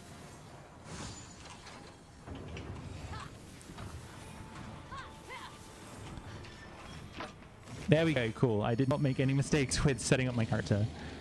Surprisingly difficult for me recently. I've made a lot of like silly mistakes, like not upgrading my bow or not equipping. Like I've picked up the helmet before and just not put it on and had it in my inventory just chilling. Here we go. It's also important that you kill these in like 1 shot because you have limited arrows. So you can only afford to miss 2 basically throughout the fight. But there we go. And we get the Fang of the Hydra. We don't need the stamina in this one, so we're going to crawl right out as soon as we have the Fang, so we can go show Athena that we have set her loose. Also, we're not going to get to see Athena, but she is a small child, basically. We won't see her for a while. But that is her form. She's lost her essence. She's become a child. Her voice also might be recognizable to people who played Assassin's Creed Odyssey. Very much so. I actually forgot that one though. Like, oh, it's been so long since I played Odyssey. I never listened to any of their voices in the speedruns, so that's usually an issue. This tends to be how I experience their voices. But yeah, she's Cassandra, right? She is Cassandra. Knew it. I'm good at this. I'm good at knowing random trivia about video games. So, go do hero things. We are going to go do hero things. So what we want to do is go and learn about the heroes of old. Starting with Atalanta, and we've also got Odysseus, Achilles, and Heracles. So Atalanta's first, and we have to go and relive her experience of fighting the Caledonian War. Done. Cool. Next. I'm sure for it to be like legend worthy that it was more intense than that in the actual mythology. But yeah, now we're actually taking a small detour. We could be going in a straight line over that way if we wanted to, but there's a point of interest up here, which is the Guardian's Hill, and we're going to fast travel back here later because it's where we're going to come to do the Heracles section of this quest. However, we are going to do that way later. But by swinging around this way, we can basically discover the point for that and then carry on this way. But yeah, not a huge amount going on. Yeah. So the heroes are obviously, you fight them in the game. Like, we'll fight Achilles later, but there's a whole like mechanic where they kind of appear, and then when you defeat them, you find out the layer that they live in, like the source of their power, and then you can go fight them properly to release them from Typhon. Do you have any thoughts on these, Elana? Because I found them very frustrating when I first played this. During the Great War with Troy, the rage of Achilles devastated the Trojan forces before his exposed heel proved his downfall. For a moment, he got stopped. Oh, so shout outs to Achilles. You have to put his heel back on. That's like the main thing. Zeus, he was no god, but There was one section, I think it's for you have to collect 3 items that Athena had made for humans, and I couldn't for the life of me find it, and I had to actually Google it and you know YouTube it. But then once I found it, I was like, oh, of course. Like that was obvious now. Yeah, there's a lot of stuff like this in this game. I'll spend ages searching for something. Also, this is not intent, by the way. I should probably mention that. Kind of important. So you're meant to fight a bunch of enemies in there. We just don't. Using Ares' Wrath, we can skip like a bunch of stuff. So, yeah, basically all the intended mechanics of this section of the game are basically gone. And there's another dungeon that plays... Oh, I pressed my split key. I'm so used to running this like on stream. I literally just pressed my split key, leaving there. But yeah, there's another dungeon that plays out exactly the same as that, basically. Which is you just like go over the top of where it wants you to do the wave fight. And kill these harpies. They are annoying. Please. Thank you. They've not seen me. I'm actually just going to go. Cool. So you don't want to be in combat with those harpies when they come around, because combat means that you can't activate this plinth here of Odysseus, which would be very slow. I love Zeus's dialogue here. He loves Achilles. Yeah. There's some fun dialogue at the beginning of the game when you pick up the sword. Yeah, it's great. Yeah. Brother must have been good in battle. Obviously, battle. So this is the getting Odysseus's boat home quest. I'm just gonna throw the boat over there. Cool, it worked. What's great is if you throw things like vaguely close enough to where they're supposed to be, they kind of get magnetized into where they're supposed to end up. And it's just great because sometimes that boat just flips around everywhere as it like makes its way onto the platform. Anyway, we're taking a big detour here. So we're supposed to go and do Heracles' section, but actually what we're going to do is go to King's Peak. This is an end game area of the game, but there is an item here that we want. We're going to come back here later, obviously, to finish the storyline. There is an item that we want that is here. So we are kind of taking on a fight that's maybe a little bit too powerful for the level we're at, but you know we're good. We're gonna be okay, I think. You got this. Yeah, absolutely. Oh please. Sometimes the terrain is very frustrating to climb up. Like you think you can just walk at something and then actually you grab onto it. Also, a quick reminder that we are only $235 away from seeing that cutscene, so I don't want to miss it. Just want to let you all know. So we're getting really close. I think just like one more push and we can totally make it happen. Absolutely. We've got time as well, because I can do it whenever, but there'll be a natural point of the run where I can do it later on in Hall of the Gods, so we can get it done then. Okay, Don't want to detour too much from this run because it's already been a bit of a shaky start, but I think we're making up for it. I think we're doing all right. Yeah, plus it's a super cool run to look, like, just to check out, and I love all the little kind of like quips at all of the gods that you have to do, like throwing the boat and putting the heel back on. It's really funny. Yeah, it's super fun. Mm-hmm. So up here is the guy we're going to fight. And he's like... There's kind of like subsets of enemies in this. So this is... I don't know what he's supposed to be, but he's got a lot of hands. That's the best way to sum him up.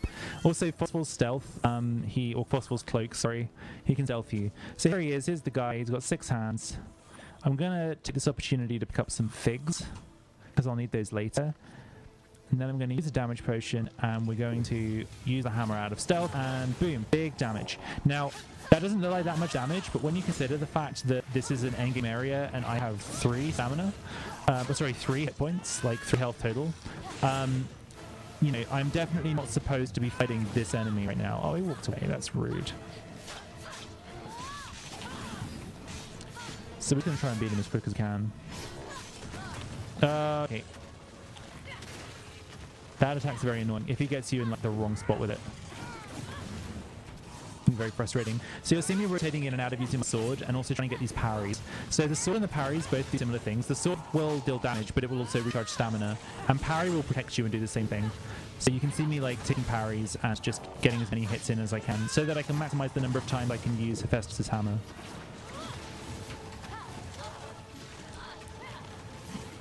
I've got to be very careful not to die though. It is very easy to die. Oh, he's running away again. Come on, fight me. Okay, I used a stamina potion by accident. That was a bit of a mistake, but it's fine. Stamina potions I'm not too strict on when I use them, so I tend to use them if I make a mistake somewhere and needs to recover. I'd take a few extras, it's fine. Anyway, that was the upgrade we came for. That allows Phosphor's clone to be metal, which means there's two types of like pressure plates in this run. There are light ones and there are heavy ones. And normally the clone can only activate the light ones, but now we have the heavy version, we can activate the heavy ones. We're going to skip a bunch of stuff. Like, it's crazy how ridiculously powerful this upgrade is. You'll see it mostly when we get to Athena's Vault. It's just super good. Like, it's ridiculous how powerful it is, so... Climbing on up. We can probably do a few donations or something if there's any to read. Right now, I'm just going to be running around doing a bunch of like cleanup stuff in Hephaestus's area, which is where we've come to now. So, Yeah, sure thing. Cauldron stop as well. We definitely have some donations to read. We have a $25 donation. This is from Bunnybox24, who says, "Had to donate during the run of my favorite game of the year. Show us the cutscene. Less than 3." Yay! So much hype this cutscene. I know. I'm so loving glad it. people are excited about it because I'm excited about it, and I know you all are excited about it, and I know everybody watching is or should be excited about it because we all want to see it.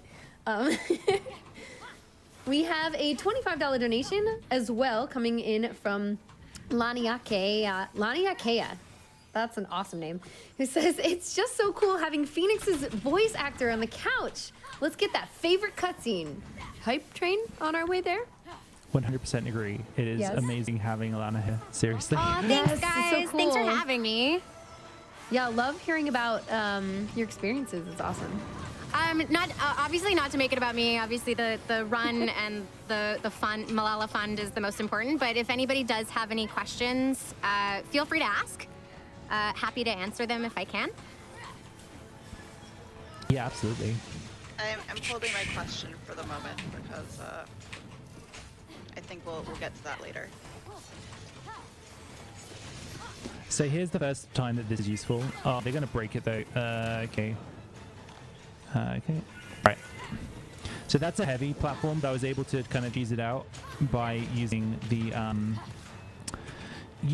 statue. But they did kind of break the statue, which is very frustrating. Okay, I'm gonna have to take a little breather over here, I think, because I don't have enough stamina.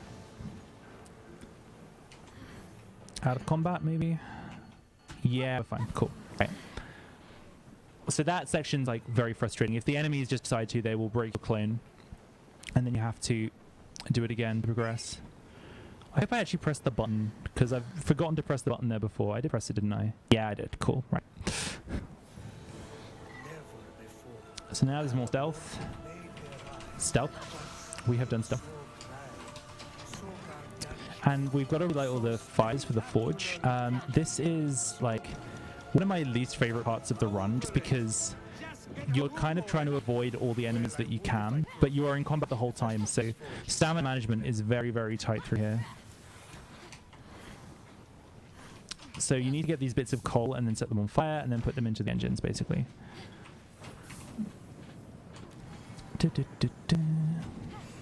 Oh, this took me forever to figure out. Oh, I felt so stupid. Yeah, well, it's not really like illustrated that you need to set them on fire, right? So I was But I just throwing didn't them in know and I was where like, the coals were, and I was like, is this the coals? Is this the coal? And then I finally figured it out. Oh. I had the opposite problem. I piled up a bunch of coal into one of them and then just didn't know set them alight, and I was like, God, this needs a lot of coal. It's a cool little jump here. We're just gonna set one alight from back here. And try and get back on the horse, but the horse decided no. And here we're going to use Ares' Wrath, just clear this one out quickly. So satisfying to throw that in there. Yeah, definitely. So now I have to be very careful with my stamina, because I'm very low and I need a bunch of it for this next bit, so avoid sprinting if I can. Throw this up here, and then I need this guy to behave himself. I don't think he's going to behave himself, though. I think he's like working on walking up here, which means I need to do something like this. There we go. It's a bit annoying because you use a bunch of stamina to do that, but I hope I have enough to just finish this off. Yeah, cool, perfect amount. See, that's what I mean. Stamina's very tight there. Very, very anxiety inducing. And here we're going to fly towards the aqueduct. So this is where you get the water flowing, but we're actually just going to discover the waypoint because we're going to do a really cool like trick later on. So instead of going straight here, we're going to come back here in a bit. But it's going to be part of a trick. It's going to be cool. Trust me. Also, you can see the bird there. He looks really cool now. He's all metal and stuff. So discover the aqueducts. And then we'll go back this way. Oh. So, do you have a favorite, like, do the people who play this game have a favorite god? Because I know who mine is. I think it's, for me, I think it's a tie between Aphrodite and Ares. Okay. How about you, Muffins? Do you have a favorite? Yes, but it's Hermes. It's Hermes. Okay, fair. Hermes is a good choice. Not one of the ones that you traditionally think of with, with the Pantheon stuff. But I think he's pretty cool, though. Yeah. I like Hermes as well. But Hermes is not my favorite, because my favorite is Aphrodite, 100%. She is very entertaining. Okay, I only hit one of them, it's fine. I killed both the harps here because they are very annoying. I want this fig, please. Thank you. But here's the cool strat I mentioned before. What we're going to do is, we're getting these like automaton hands for Hephaestus, and down there in the bottom there is an automaton hand, but there's also a bunch of enemies. So what we're going to try and do is grab it and then fast travel out before the enemies see you and you're not in combat, and then we can go to the aqueducts. So I skipped fighting all those enemies basically by grabbing the hand, and then before they lock me out of fast travel, I just escape really quickly. There's a couple of moments where that happens, but that's the most important one because there's a lot of enemies there and it's faster to run away than it is to fight them, and it just loses a bunch of time. But back to your favorite being So for the aqueducts... Oh, sorry, I was just going to say for the aqueducts, we've just got to clear out this red stuff, so nothing too exciting. Your favorite god being Aphrodite, I absolutely love her in the 100% run and casual playthroughs when she unapologetically says, I deserve to be beautiful and not have to hide it. Mm-hmm. I mean, very true. Mm-hmm. Very, very true. I've used my second stamina potion because I nearly made a mistake. Oh, I need to get more potions at some point.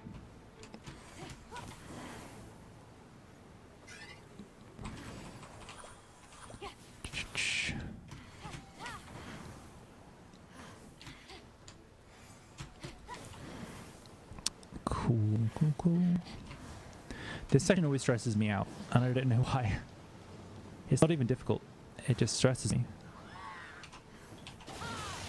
Okay, there we go.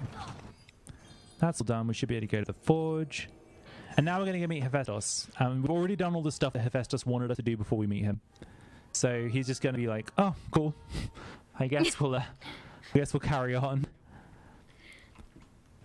We're not actually going to finish Hephaestus, though. We're going to go back and do Athena first.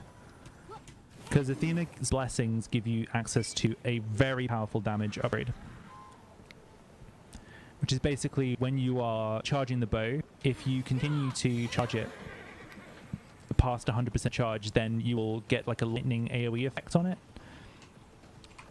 And that effect in itself is very strong. Oh, please get off the wall. One thing about this game is that Fenyx will kind of randomly cling to things. Like anything she can climb on, she'll just like grab it if you go too close to it.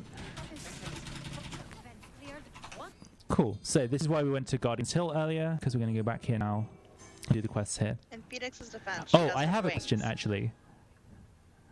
I have a question, Elana, just really quickly. Yeah. How difficult was it to get a take for the 12 labors of Heracles? That was the bane of my existence because we recorded it at home, and I thought I never had to do it again, and then I had to do it back in studio. Oh no! Hold on, wait, here it is. Tyrone, who... Oh, here it is. Oh, getting triggered by it. And Cerberus. Oh. That's the only bit I remember, is the and Cerberus at the end. Tyrone, who is voice 1 of Fenyx, who does a fantastic job. I had never worked with him in studio, but sometimes just based on how the game is made, when you are voicing the same character, someone goes first. So if Tyrone went first, I would have to not copy his delivery per se, but like the timing. So if he did a line in 2.5 seconds, I would have to do it within 10% of that. So he speaks quite a bit faster than I do. And like I feel things, not that he doesn't feel things, but like I kind of like take my time. So that line was a mouthful, and he nailed it. He did an amazing job. So I think I was glad he went first with that one, because then I could just copy him. Oh, it's crazy. Like that line, like, I'm really sad that I didn't get to hit the and Cerberus bit at the end, because that's the only bit I remember. Like, And Cerberus, yeah. and Cerberus. That was not done in one take. There Was was it definitely not? some editing involved. Thankfully. Oh yeah, that was another one of those dungeons where we literally just skip over the whole thing. You're meant to fight Cerberus in there, but you can just fly over the Terraria for the fight. So, and one thing about this game, like how it's set up as well, is that voice lines that the characters don't get to finish, if you go into a vault and then come back out, they'll pick up where they left off. So Fenyx is still talking about having done stuff in Hephaestus right now, so she's living in the past. So I just wanted to point out in her defense for grabbing things whenever she's near them is she has wings and she never knows when she might get launched somewhere by them. That's very true. That's very true. You know, she might be traumatized by the floating boxes. Oh no. This is all new to her. Like she's got a lot to take in. That's very true. That's very Floating true. boxes are really traumatizing when you accidentally launch yourself out of the map like 10 times with them in casual play. Oh, is that the Orichalcum blocks in Ares Vault? Yeah. Oh, we're gonna do some great stuff with those. They're gonna be very entertaining. Have either of you played some of the DLCs? I haven't, my shame. I really want to buy them, but I just haven't got around to it yet. But I need to. I spent so much time playing the game and I don't have the DLC. I'm not done with the original. I have I've twins. heard really good though. You do.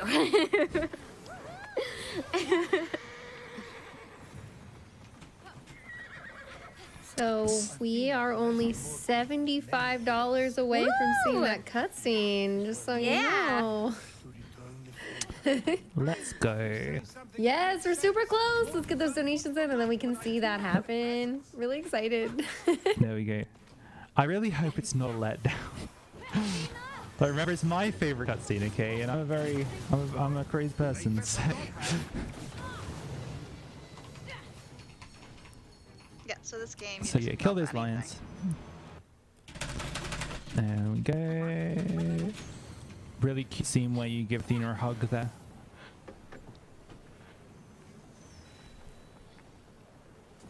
I think I yeah. accomplished that, or I went through that cutscene on International Women's Day. And I felt very empowered by nice. it. That's wonderful. Oh, good stuff. It's a good cutscene for it. Hades alive. We gave her all the pointless jobs. I love this dialogue. The mysteries of the afterlife are basically serial. Da-da-da. I have to So, ask yeah. Elias. I can't remember if they recorded together or if they recorded separately. But What, for, it's for Zeus and Prometheus. That would be Like, so if they did weird it- doing their lines like separate. That must be If very they strange did, if they did it if separate. they did do it separate, it's just like what an accomplishment, because it really just sounds like a back and forth. Yeah, you wouldn't It's know. Right? amazing. So here we have to clean the temple. It's covered in red gunk. Athena judged him for his transgressions, and the Arenians themselves had to accept her word. Look, Athena was Okay. born straight from my forces, okay? Got no stamina right now. I've run out. Please, thank you. The shield is a reminder that So yeah, not a huge amount going on at the moment. But when we get to Athena's Vault, there's going to be a bunch of stuff. Ares, And they It's one of the very impressive sections of the game, like, to watch. And that's where we're going now, actually. So, yeah, so this is the first main vault we're going to. Each one had one of the god's essences in it, so it's going to restore them to full power. Question for the both of you. Which area is your favorite to, when you're not speedrunning, just in terms of the look of it, which one do you like the best? Aphrodite's. Valley of Eternal Spring. Love it. It just looks so good. Like, I think maybe second choice be Ares because of the autumn theme, but Aphrodite's is my favorite by far. How about you? It's so pretty. I like Athena's. Is that your favorite as well? Or? I think that's my order too. Definitely Aphrodite's, then Athena's.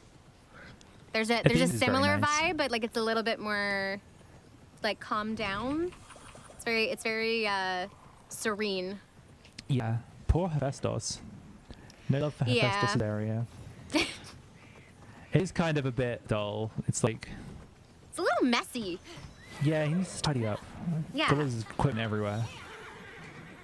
Well, he's an artist, so. Very true. There's a beautiful section of the Grove where it's like pools of water that are kind of built into the mountainside. I love so that area. At nighttime they glow. It's so nice. Yeah. I think it's only been daytime. Yeah, I don't know if the game will, on a speedrun will switch, but it is really beautiful at night as well. I don't remember if it does because we start at nighttime, but I don't think we go anywhere near it at nighttime. Like we've gone past it already, but during the day, I don't think we'll go. I don't think we'll see it again. Okay, Aphrodite. Oh, sorry, Aphrodite's. No, Athena's vault. Cool. I know where we are. It's fine.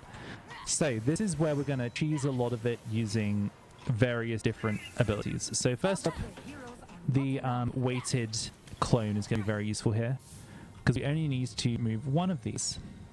You still have to do this, even though in New Game Plus you could get up there without needing to do this puzzle. You still need to because it spawns one of the boxes we need to move in the next section. Now here, all the game checks for is if you push this down or not to spawn the box, which means you don't need to do the puzzle. You just put that on there and then you'll spawn it. We'll do the same over here. There we go. No puzzles, not required. And that's not even like unintended behavior. That's just an item that you can get. Like, it is very powerful. Also, this is probably the most frustrating boss fight in the run is Aegisa, because she is RNG as to what her attacks are. And there are some that will really slow us down a lot. So we don't want her to go stone form. We don't want her to use the purple laser in phases 3 and 4. That's stone form, so she's invincible now for one whole attack, so we just have to sit and wait. Just gonna dodge her attacks. So I forgot. When did you go back to the Hall of Heroes again? Not for quite a while now. Okay. But I can detour at some point. Well, I think It needs to be. need to do some quality control. Quality control. We need to Well, check on the veracity does of that mean certain we made it? items. Okay, so we made it. We got the incentive. Okay, so what we're gonna do the next time after Adonis's fall, I will do it after Adonis's fall because I fast travel to the statue, so I can just take a quick detour to the Hall of Gods.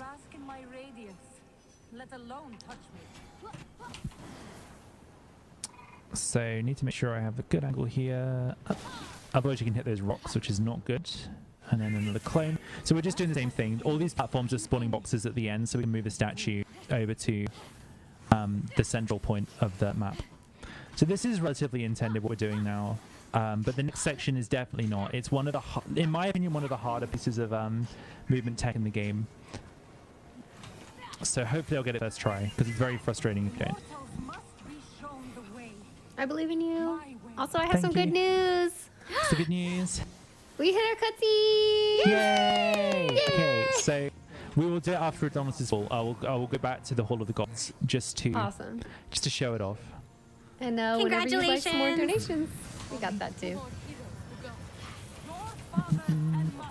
Yeah, we can do donations for like just a couple, I think. Okay, sure. We have a $75 donation. This is from Half Coordinated. He says, Fenyx Rising was one of my favorite games of last year. I've joined Ubisoft since then, and this is a real treat to watch while I work on other titles. Let's see that cutscene. Oh, amazing. I know. Congrats on joining Ubisoft. That's awesome. We also have a $10 donation. This is from RPM Snacks, who says, so happy to see a Fenyx run. Here's $10 for the incentive. Have a great run, Ailis. Thank you. We have a $5 donation from Lucas, who says, good luck to all runners. Donating $5 to replace that poor spacebar. Yeah, the space bar. So we're kind of, you've kind of seen we're doing some unintended movement here. This is kind of showing off exactly how powerful Ares' Wrath is. And we're going to do a really big skip with it in a moment. So basically up here, we're meant to go up there, right? And you're meant to go and get a bunch of boxes to stack on top of a platform with spikes to climb up there. But what we're going to do instead is a very precise bit of movement. So I'm going to stand on here, I'm going to jump a few times so that I don't take too much damage from these spikes. And then we're going to go like that. First try, let's go. That was really good. That bit of movement is like when I first started learning this game, I would lose like 15 minutes of my run there. And I can get that first try most times now, so it's very satisfying to get right. But that was really hard, trust me. Okay, it looked pretty easy, but it wasn't like. It's very hard. That section that you did, like I did it on a casual play, and it took me.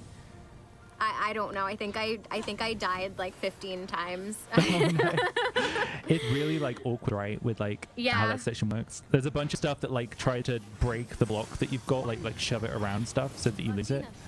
Oh, she's going this. Well, see, the bad RNG. Medusa's just decided that this is going to be a slave vault. Everything else has gone well, but Medusa's just been mean. If you're really fast and you get good RNG, you can actually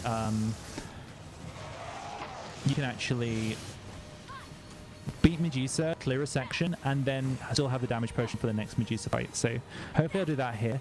This is one of the flashier things you can do in the run, but it can go wrong very easily, so here's hoping I get it right. There we go. So instead of moving stuff out the way, you just get these really tight angles with the arrows to go through these hoops. I do not recommend trying it with a controller. It will ruin your day. Yeah. I tried it with a controller. I'm not doing it again. I spent, after watching you do this the first time, I spent a good like 5 hours just sitting there trying to do it. Oh no. It's very tricky. It's not a thing. I'm just declaring it not a thing. It's hard with a mouse as well. Like, with a controller, I imagine it's like near impossible. So this is the last one. This is the hardest one at the end here as well, with box.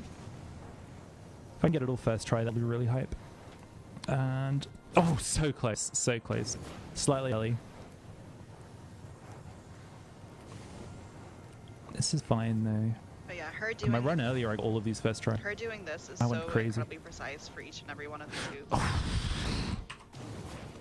Okay, okay.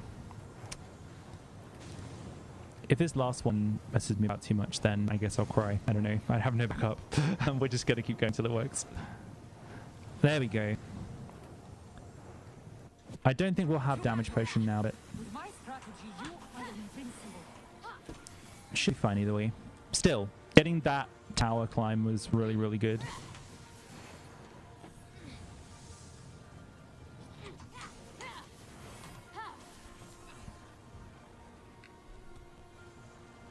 Da, da, da, da.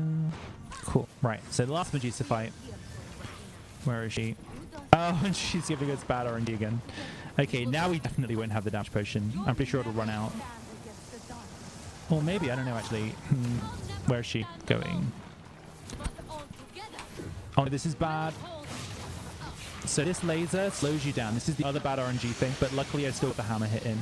If you don't get the hit with the hammer, then you are really, really in trouble if she hits you with that laser. You move slower, everything is slower, you charge the hammer slower, your damage output is just like nerfed. It's like you've lost like a whole cycle. So yeah. Bad RNG on Medusa, and I messed up the last arrow, but other than that, that was a really smooth Athena's vault. And it can go really, really badly. And that's kind of the first like big scary point of the run. And the next two are like really quick after. So this whole like middle section is very, very nerve-wracking, basically, because we're about to enter the golf section. So, for those who have played the game, when you did this section originally with the pearl, did you push it or did you use the hammer? I pushed it. Pushed it. I did it before I had the Okay, hammer. I'm going to teach you how to play golf today, okay? Because we are not going to push it. Yeah, But I had the did hammer push it the first time I time. played as well. Here we go. Right, here's this guy. Sneak attack. Just gonna yeet him. Stealth. Okay, that's fine. This guy's not very threatening, so I should be okay. There we go. Cool, so golf time. Yes, he was afraid. Golf. Yeah, this is gonna be very, very like this golf's all just like, you know, chilling, but there's very intense golf later. So you've got this, you've got the Apple of Discord, and you've got Adonis's Fall, and we're gonna do all of them with golf. Oh, not quite a good shot there. Clip the edge. It is a very unwieldy golf ball, but it works. I love their kid-friendly version of how Aphrodite was created. Yeah, and I love the fact that they just tell the not kid-friendly version as well. During his surprise attack, Kronos descended on Uranus. So he's making use of that bow. So I came to this point and run without an upgraded bow once, and I realized very quickly why we upgrade the bow when we do, because this whole section with the enemies is like, okay, I'm gonna push it a little bit. Gonna cheat. Hang on, there was no. There we go. See, you just got all of But yeah, these enemies take ages to kill. you got all of everything out during that run. That was the mushroom run and the bow run. It was very educational. Mm-hmm. Also, charging the hammer gives you a chip shot, which is very useful for golf. So it's like they designed it as a golf club. I'm stuck in here. Can we get these out of the way? Thank you. Right. That was interesting. I'm literally, that's never happened before, moment. Okay. Please get through. Yeah, nice. Oh, missed it. There we go. Golf 1 complete.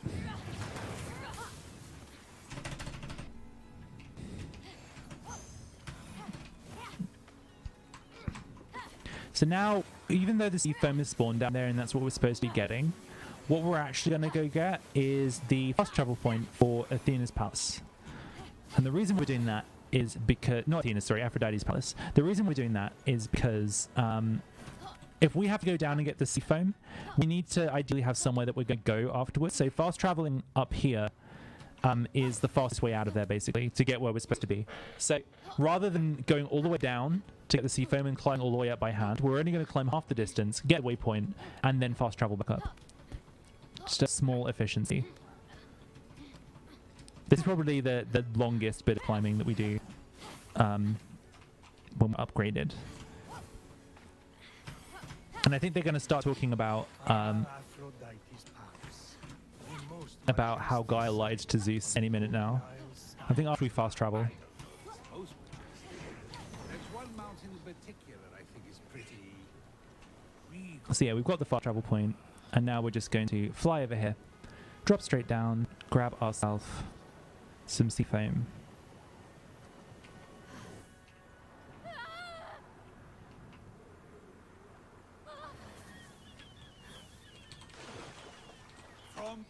You got to make sure that you have some stamina as well, because if you go in the sea when you have stamina, you will just instantly drown. So.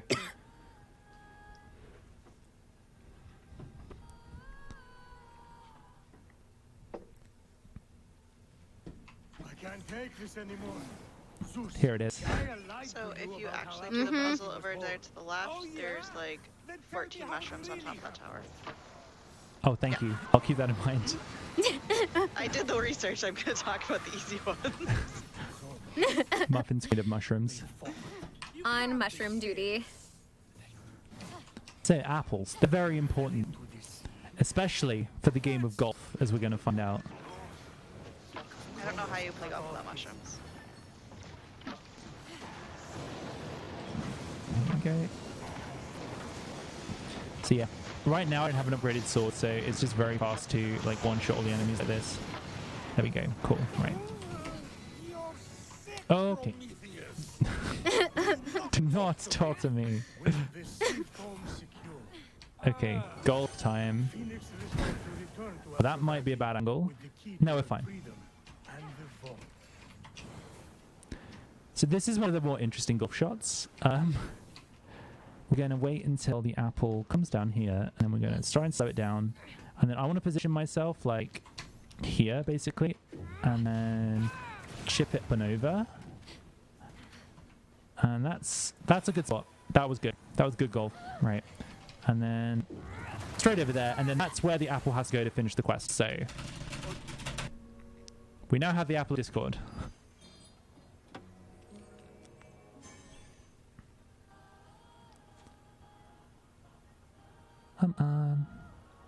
Thinking about it. Do I detour for the cutscene, or do I get it later on? I'm thinking I detour. I'm thinking we want to see it sooner. Okay, so Give the people what they want. Give the people what they want, and they want Yeah. the cutscene. Let's go. So yeah, now we're heading over to... remember I got the tier earlier on in the run? This is where we get the other two. So we're finally finishing that quest, basically. And I'm not sure how far we are into the run right now, but it's definitely been a substantial amount of time between the two. let's see here. Timer's hour and a half. Hour and a half? Oh, Rounding. I think that's okay. I made some mistakes, but it seems to be working smoothly, I guess.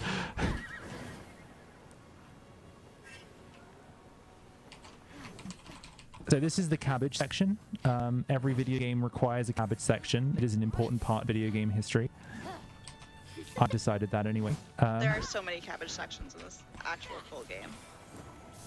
Yeah, this is not the first time you have to use cabbages.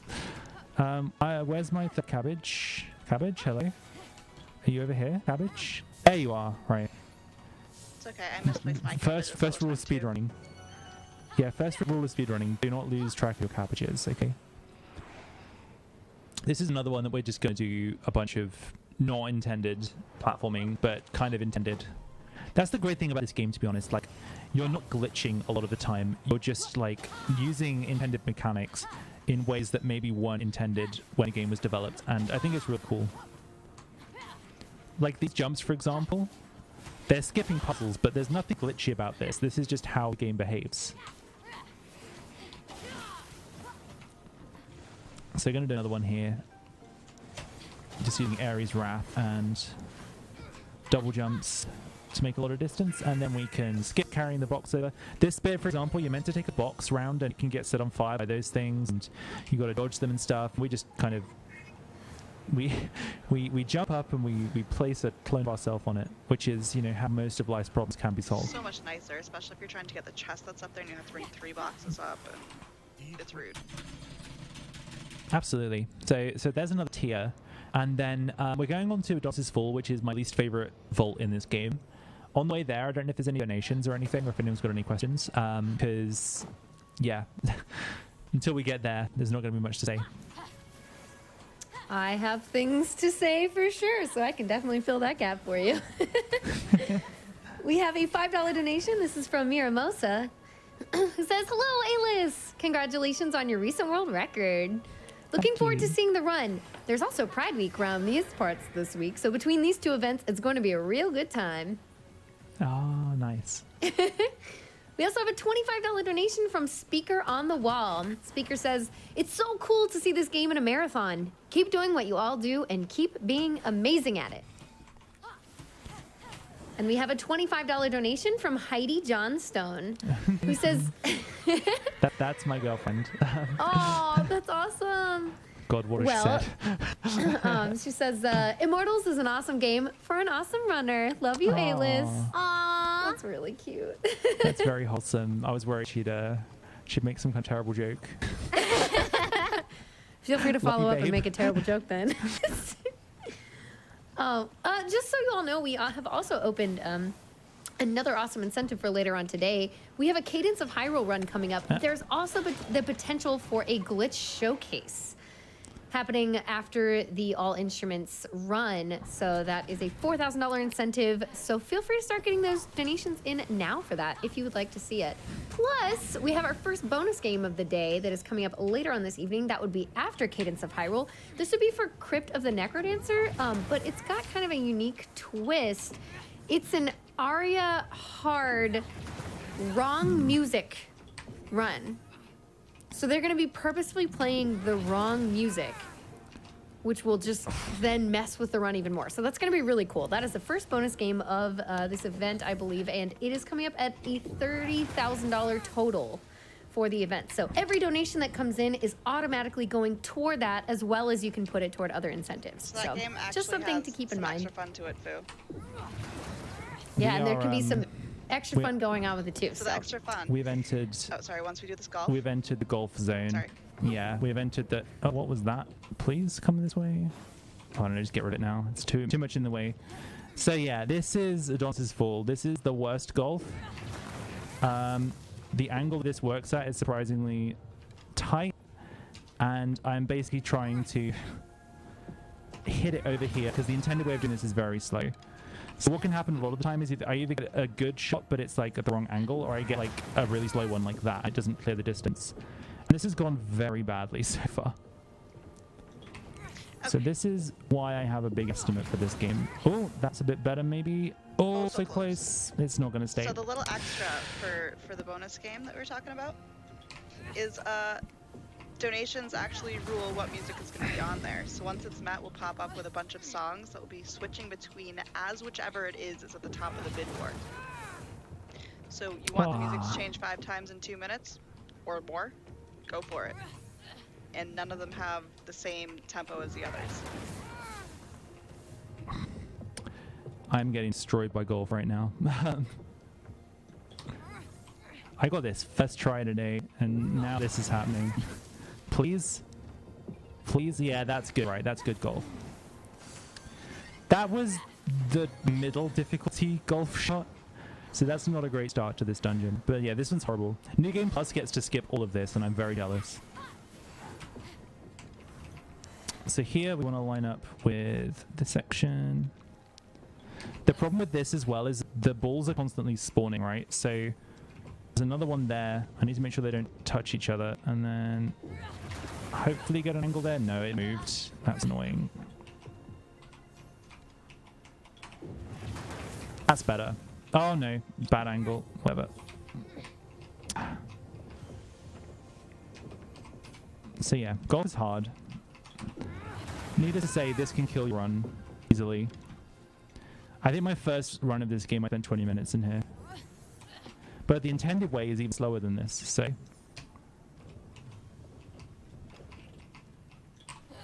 Oh, no. Okay, that was just bad. Donations? I don't know. Anyone want to say something about golf? We're just going to watch me flail around at golf for a while. How about a $15 donation from Zay? Go for it. Who says, this has been awesome. Huh? I did just get it, but yeah, carry on. Oh, good. Oh, that's awesome. Okay, great. So it's focused on reading. Well, congrats on getting it. Then real quick, I'll just say, this has been awesome. Love the runs and the runners. I also just want to take a moment to say I love my wife, Lucy. Aww, that's really sweet. I know there's so much love going on right now. Okay.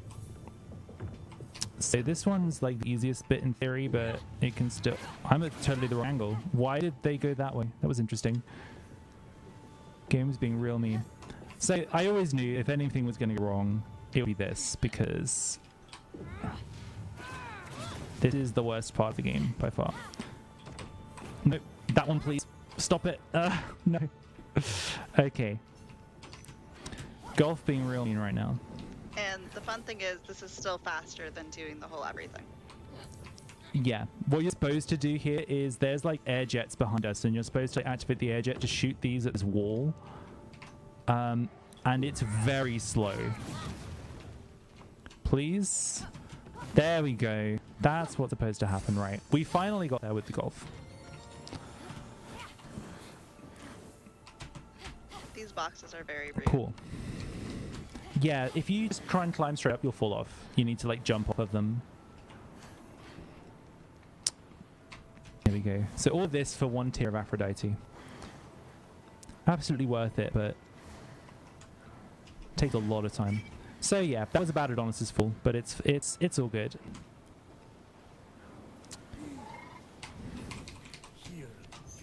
Okay, we have a tier. Right, let's go do the cutscene. Let's go do it now. Let's make up the golf with the cutscene, okay? It's What's it gonna be? What's it gonna be? It is my favorite cutscene, but is it worth it? Oh, let's take a little detour over the Hall of the Gods.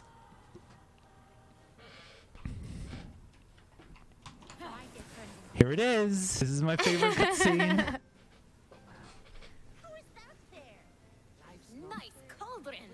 It's very much not what everyone would expect, but I find it, like the first time I played this game, I found it absolutely hilarious. Like when she just went, "Nice cauldron." I just loved it.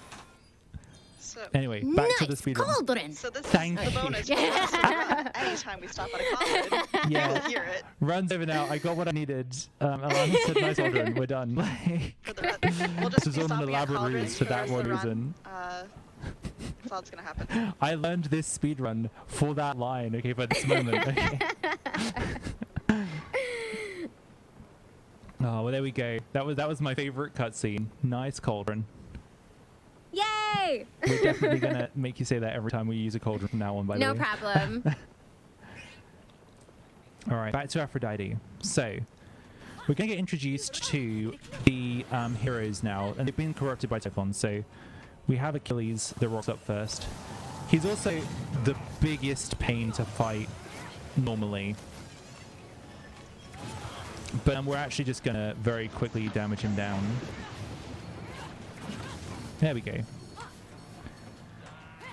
So that's kind of like a random thing that happens on the map usually. Basically, every now and again, a Wraith zone will spawn, and the Wraith will like randomly spawn, and you have to kill them to end the effect.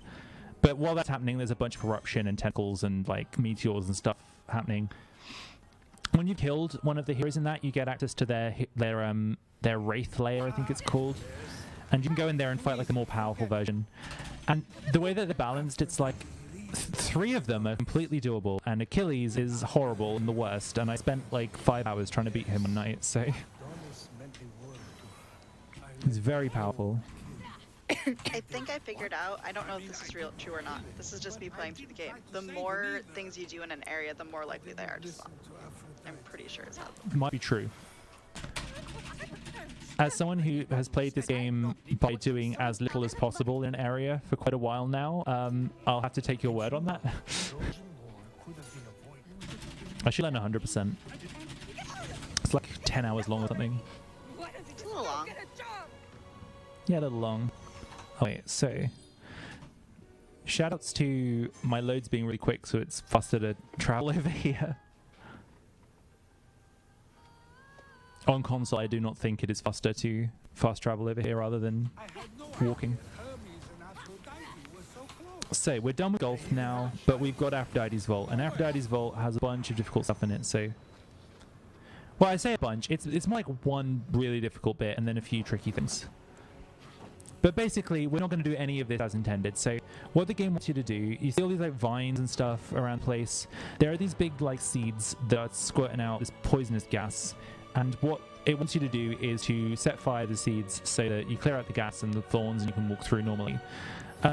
But we can just ignore that whole mechanic. So we're literally not going to do any of this intended. So first up, we're going to get our stamina back, and then we're going to go over this way. There's a really hard jump over to the left there that I'm not going to do because I failed in my practice run earlier, and I do not want that to happen here. So there we go. So we've just skipped everything over to the left. It's a lot of like puzzle over there that we're not doing. I just did that like 2 days We've ago, kind of come and like it took halfway me through. like 4 hours to get through this whole section.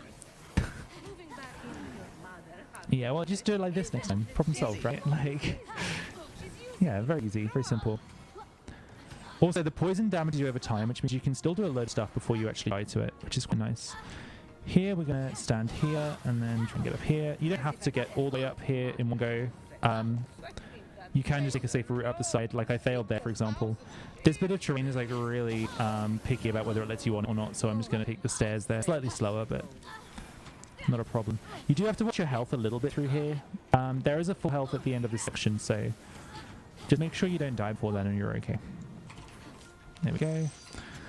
So this is where you meant to fight the boss, but obviously we didn't do anything, so the boss isn't flagged to start yet. But you might be thinking, well, without the boss, how'd you get up there? So this tree has a few bits you can stand on, and turns out we can use that to make our way up there on foot. Well, on wing, I should say. So stop here. And then it's not going to be very happy about doing this, but it will let us stand here. Get my stamina back, and then we're going to go 1, 2, fly, and then I'm going to eat some mushrooms on the way over. This is just my setup. This is like a more consistent setup than what you can do. There we go. Straight over to the bowl. So yeah, needless to say, that was not the intended way of doing that, but that is one of the harder things in the run, so I'm very glad that we're past it. And now we're going to move on to Hephaestus area.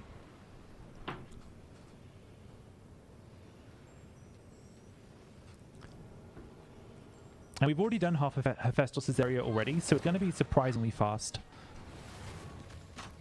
Because we can literally just fast travel straight to the forge. We've done all the prep as we ran around earlier. We're going to go straight into this intersection. Hephaestus' vault is really fun as well. It's really quick, like really fast paced. Also, shoutouts to non-binary representation in the dialogue. If you check out the subtitles, you'll see what's going on. No. Ah, I see. The child was non-binary. Look at you. Prometheus. Always puts a smile on my face. I'm with it. Unfazed by the first thoughts echoing inside the vault. It's like that. It's been trying to say that dialogue since Aphrodite's section, but we just haven't given it the opportunity. Also, we just horse around. Don't mind me. I really do appreciate that it picks up dialogue, because I'm the one that perpetually just, as soon as dialogue starts, I stop and listen to it. Yeah. Yeah, you never miss out on it here. It's like the game will just keep going until you hear it, which is really good. Hey, the horse is here. Convenient. No, oh, it's actually in the way of the button. This was not a good place for me to put my horse. What was the horse's name again? It is Alanis Marisette. Alanis Marisette, that was it. There we go. So this bit's like just a couple little puzzles. Nothing too exciting. There we go. In it goes. Back over to Hephaestus. So, what's everyone's favourite form of a god without their essence? Chicken. Because I'm a big fan of Aphrodite. I can't figure out how to turn Aries rooster fun thing with that one. I mean, Aries is a very good one as well. I just like the fact that I can make a pun out of the name. That's mainly why I like it. That is wonderful. I just like how he has to say "Bakak" all the time. That must be fun to voice act. Like every now and again, just have to make a chicken noise. Yeah. Imagine the direction for that. Like, do you think you ever receive a direction for like needs more chicken? Have you ever seen that fun video of oh, I forget his name, but the guy that plays the chicken in Moana, doing the chicken noises and then going, "I went to Juilliard." I have never seen Moana. I feel like I need to. I have the same sort of thought sometimes, like if I'm doing like a silly commercial audition and I'm just like, I went to theater school. All right, I will eat this taco. See, I don't think I can share this experience because I have the kind of degree where I just knew exactly what I was signing myself up for when things like that happen. I don't think you did, to be fair. There was a little Yeah, bit it's of a like I signed up for nursing. There was no like mystery about what that would involve. Like, I mean, you certainly weren't expecting the past 2 years to be involved when you made the choice. I mean, yeah. In my defense, yeah. It's been a crazy couple of years. Been pretty crazy. Still pretty crazy, to be honest. Everyone be responsible, please. For my sake.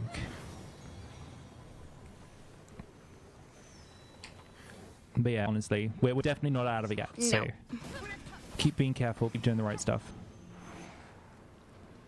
Or I'll be very upset with every one of you. So Hephaestus' Vault has a mechanic that we're barely going to use again, because that's the theme of this run. Is not doing things that are cool, but doing other things that are cool. So the whole thing with this is it's got like this draft mechanic. So if you glide against it, you won't be able to move. If you glide with it, you won't lose any height, which is very useful. However, we don't want to do that. What we actually want to do is stand on top of this automaton's arm, which is the most frustrating thing to try and stand on in the history of video games. But we managed it, so that's good. And then come straight up here. So this is where we're actually going to use the draft mechanic, just to give us a bit more of a straight line over here. Plus, it's the intended like distance for like passing through for this section. So now what it wants us to do is get a bunch of these like wooden orbs and put them into these burners, turn them into charcoal, and then put them in here and stuff like that, and create like a path upwards. What we're actually going to do is jump up the side of the building with Ares' Wrath because it is broken. There we go. The best part is the game actually wants you to do this at some points.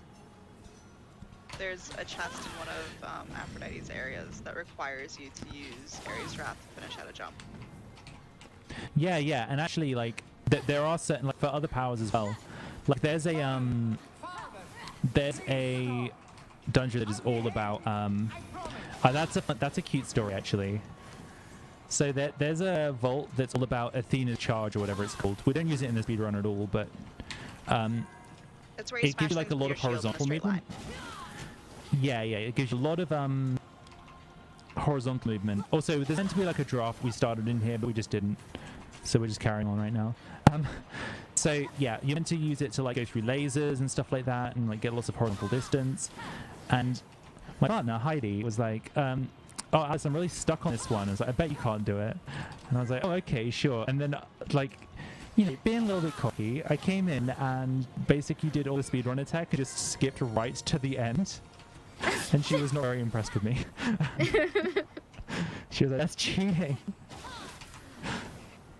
I did go back and do it afterwards, and it was pretty difficult, so I don't blame her. But I'm calling her out on Games Don't Quit. Love you, babe.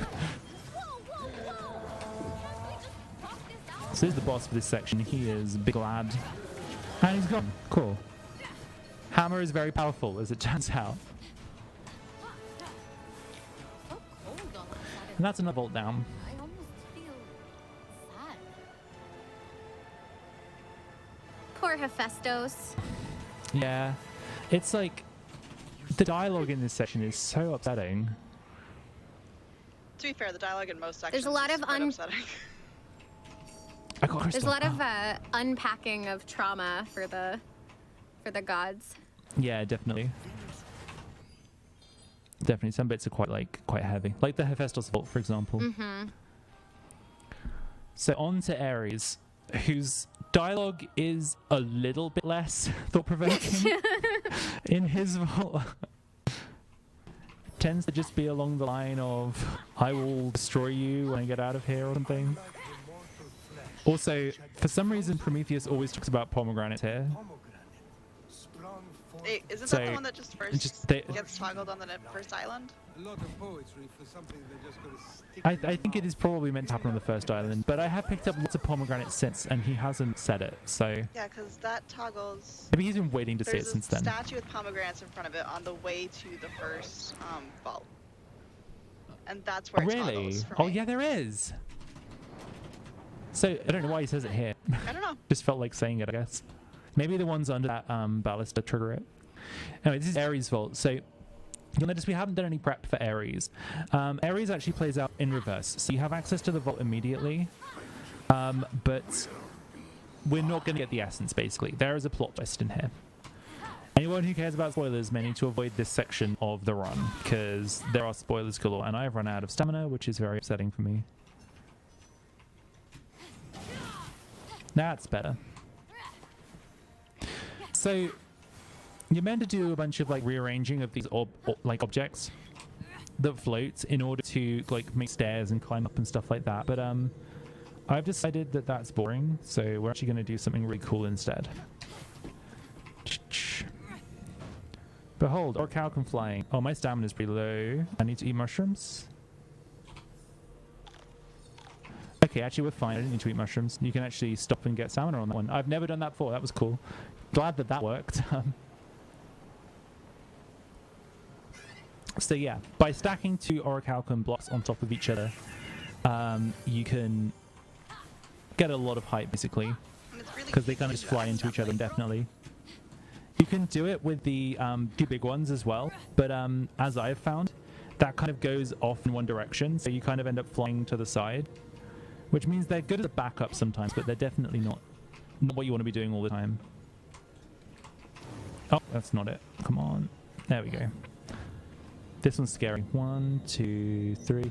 That flashing means they're about to despawn. You get 3 or 4 flashes, I think. So on the 3rd one, I jump. And you can, in fact, launch yourself up so fast in this that you die.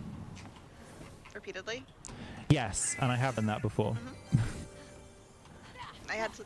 You're saying that like it's from experience, Muffins. I was playing casually, and I was like, wait, what happens if I do this? Oh, I die. Okay, moving on. I'm gonna go do another bolt now. So we've got one more of those flies to do. Here is kind of marbles, I guess. So using them more for their intended purpose of moving them around and getting them in position, and then using them for interesting things. Even the big ones count as light objects when they're floating, so you don't have to worry about upgrades and stuff, which is good, because otherwise the run would be considerably slower. We'd have to go and get an upgrade for Gauntlets of Heracles. Over you come. Come on. Come on. There we go. Now I get to see if they actually work. Sometimes they don't. Also, this one, it wants you to put a block down to like steer it, but actually what we're going to do is just intercept it. And then will that one go down on its own? It will. Hooray. Will that one? I don't think it's going to. Come on. Down we go.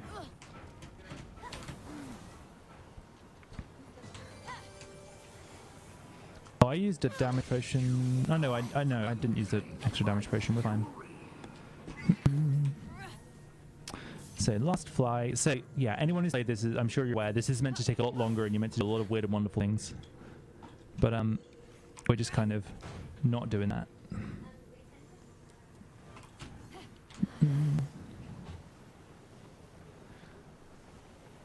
Oh, I'm gonna drop down. So the next bit's just literally a fight. Nothing too exciting. So if you want to read some donations or something, that'd be a good time. Okay, perfect. I'd love to. We have a $5 donation from Cosmic the Dolphin, who said, golf. How about you? I love that one. We also have a $5 donation from another one from Heidi Johnstone. Let's go. No.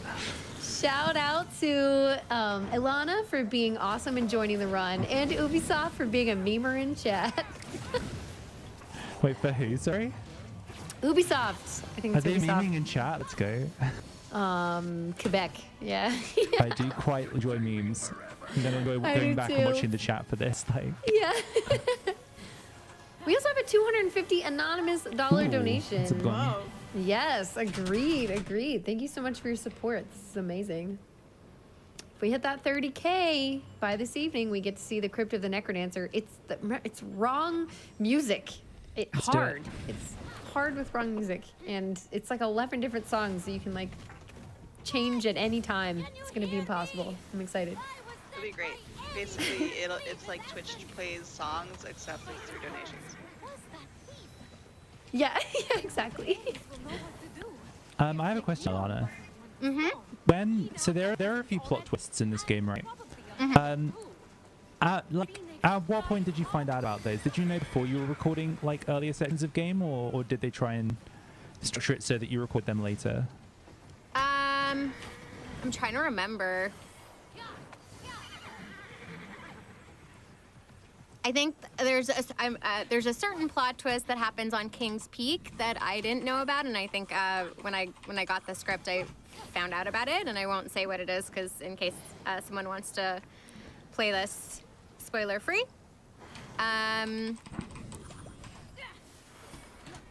Really trying to remember because it's been like a year and a half since that first happened.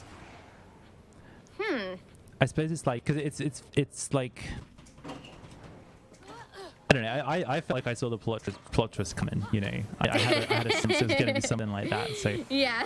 I'm curious if you had that like those thoughts, but like through recording the dialogue. I think I probably before recording, because what they'll do is we'll record in sections. So we won't record the entire game in one go unless you just have a few lines.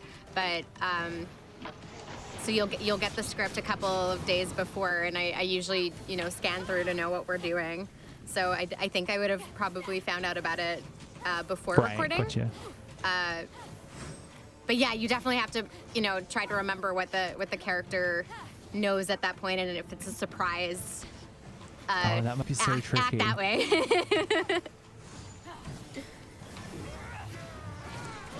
Yeah, that's a really good point actually, because even if you know something about the plot, like Fenyx doesn't, right? Like exactly. It must be so difficult.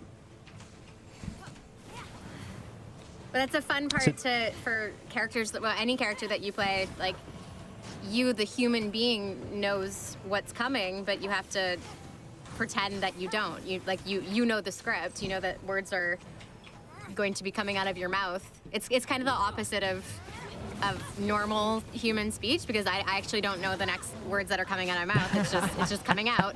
But like when you're doing a script, you already know the dialogue. It's just I don't want to get into like acting technique, but what you're seeing on screen, that actor has prepared so that the character that they're playing is experiencing that for the first time. But what's it for? So they don't know the same things that the audience might know, and they don't know things that are later in the script that the actor probably knows. It's a little complexity to acting. Yeah, for sure. Wow, but that must be so like I don't think I could cope with that. Like okay, no, you don't get it. You don't know this yet, but I do know it. No, your character doesn't know it. Like that's how I imagine I would be. Like, so we kind of did another quest there. That's Sanctuary of Erebos, and it's basically where we go and we learn a song. And literally, the voice line is so good because if you haven't already got the quest, Fenyx says something like, catchy song. I wonder what it's for. And, and now we find out what it's for, which is we need to go get Ares' Salphinx, which is a word I frequently forget how to say. That thing should stay lost. My son. But it's going to be up here. We're going to do a small glitch up at Dracosmenius, which is the skeleton of his old like snake pet thing. I'm butchering the lore right now. His snake pet thing. We can get soft locked there though, which is a slight concern. But it shouldn't happen, and if it does, we can just reload and autosave. So it's not the end of the world for the run, but I did lose a run once to getting soft locked in there and having to redo the whole section, which was very, very frustrating.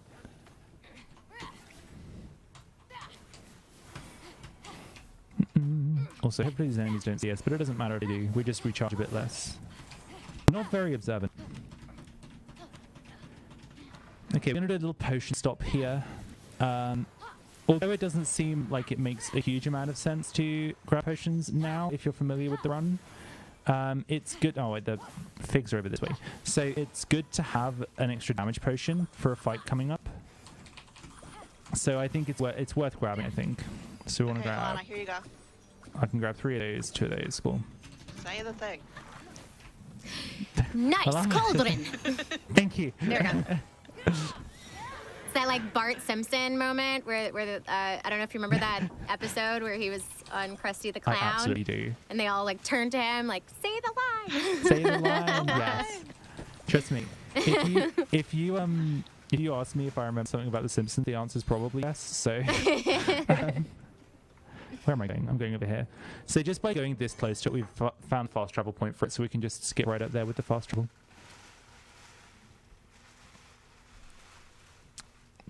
So we got to kill this guy, and hopefully the others don't see us. Oh, good. We're good. They didn't see us. Cool. Right. So normally meant to go find a bunch of teeth to put in here to get through normally, but we're just gonna get in the corner here and try and glitch our way through. Nope, not at the right angle. That's better. Cool. So you can just kind of shove yourself in there. Now, if enemies were to show up right now and we were in combat, we would not be able to finish the challenge and we would be soft-locked.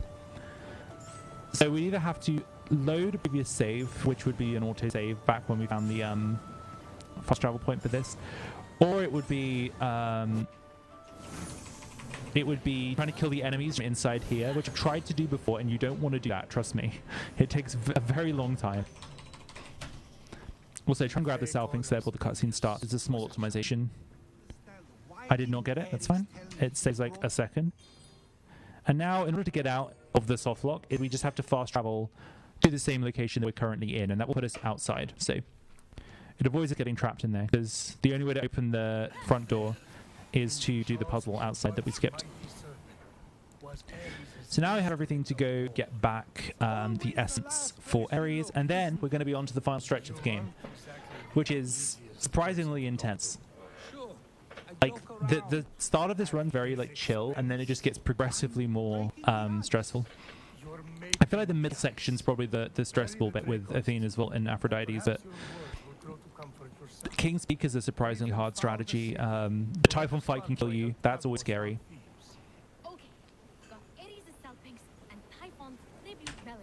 Here we go. Go open the fortress. So get a last blessing. We're getting blessings from the gods as well as we go through. Most of them, I must admit, you just kind of get them. I don't really pay attention to them. There's no like run-specific tech for them, so there doesn't matter like which other order than you get Athena's them being in very too useful. much for the run, so much as this one's faster to get this order. Yeah, basically. I mean, so we get Athena's before Hephaestus because the upgrade to the bow with Athena's is very good.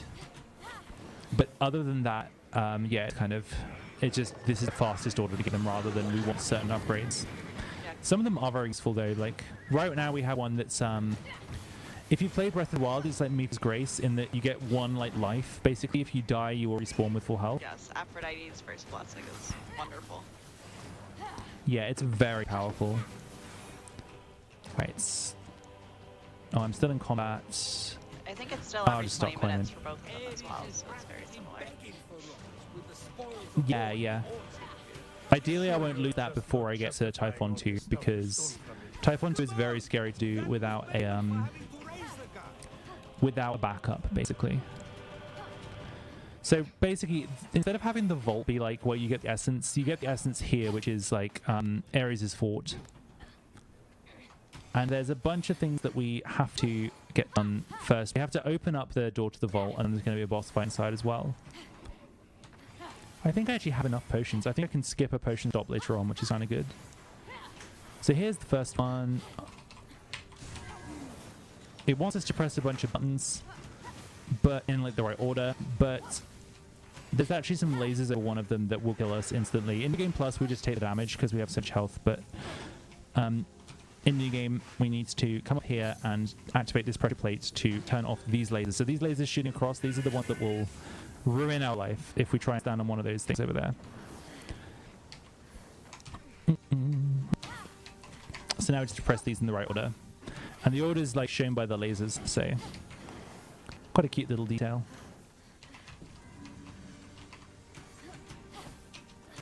There's a lot of clever little,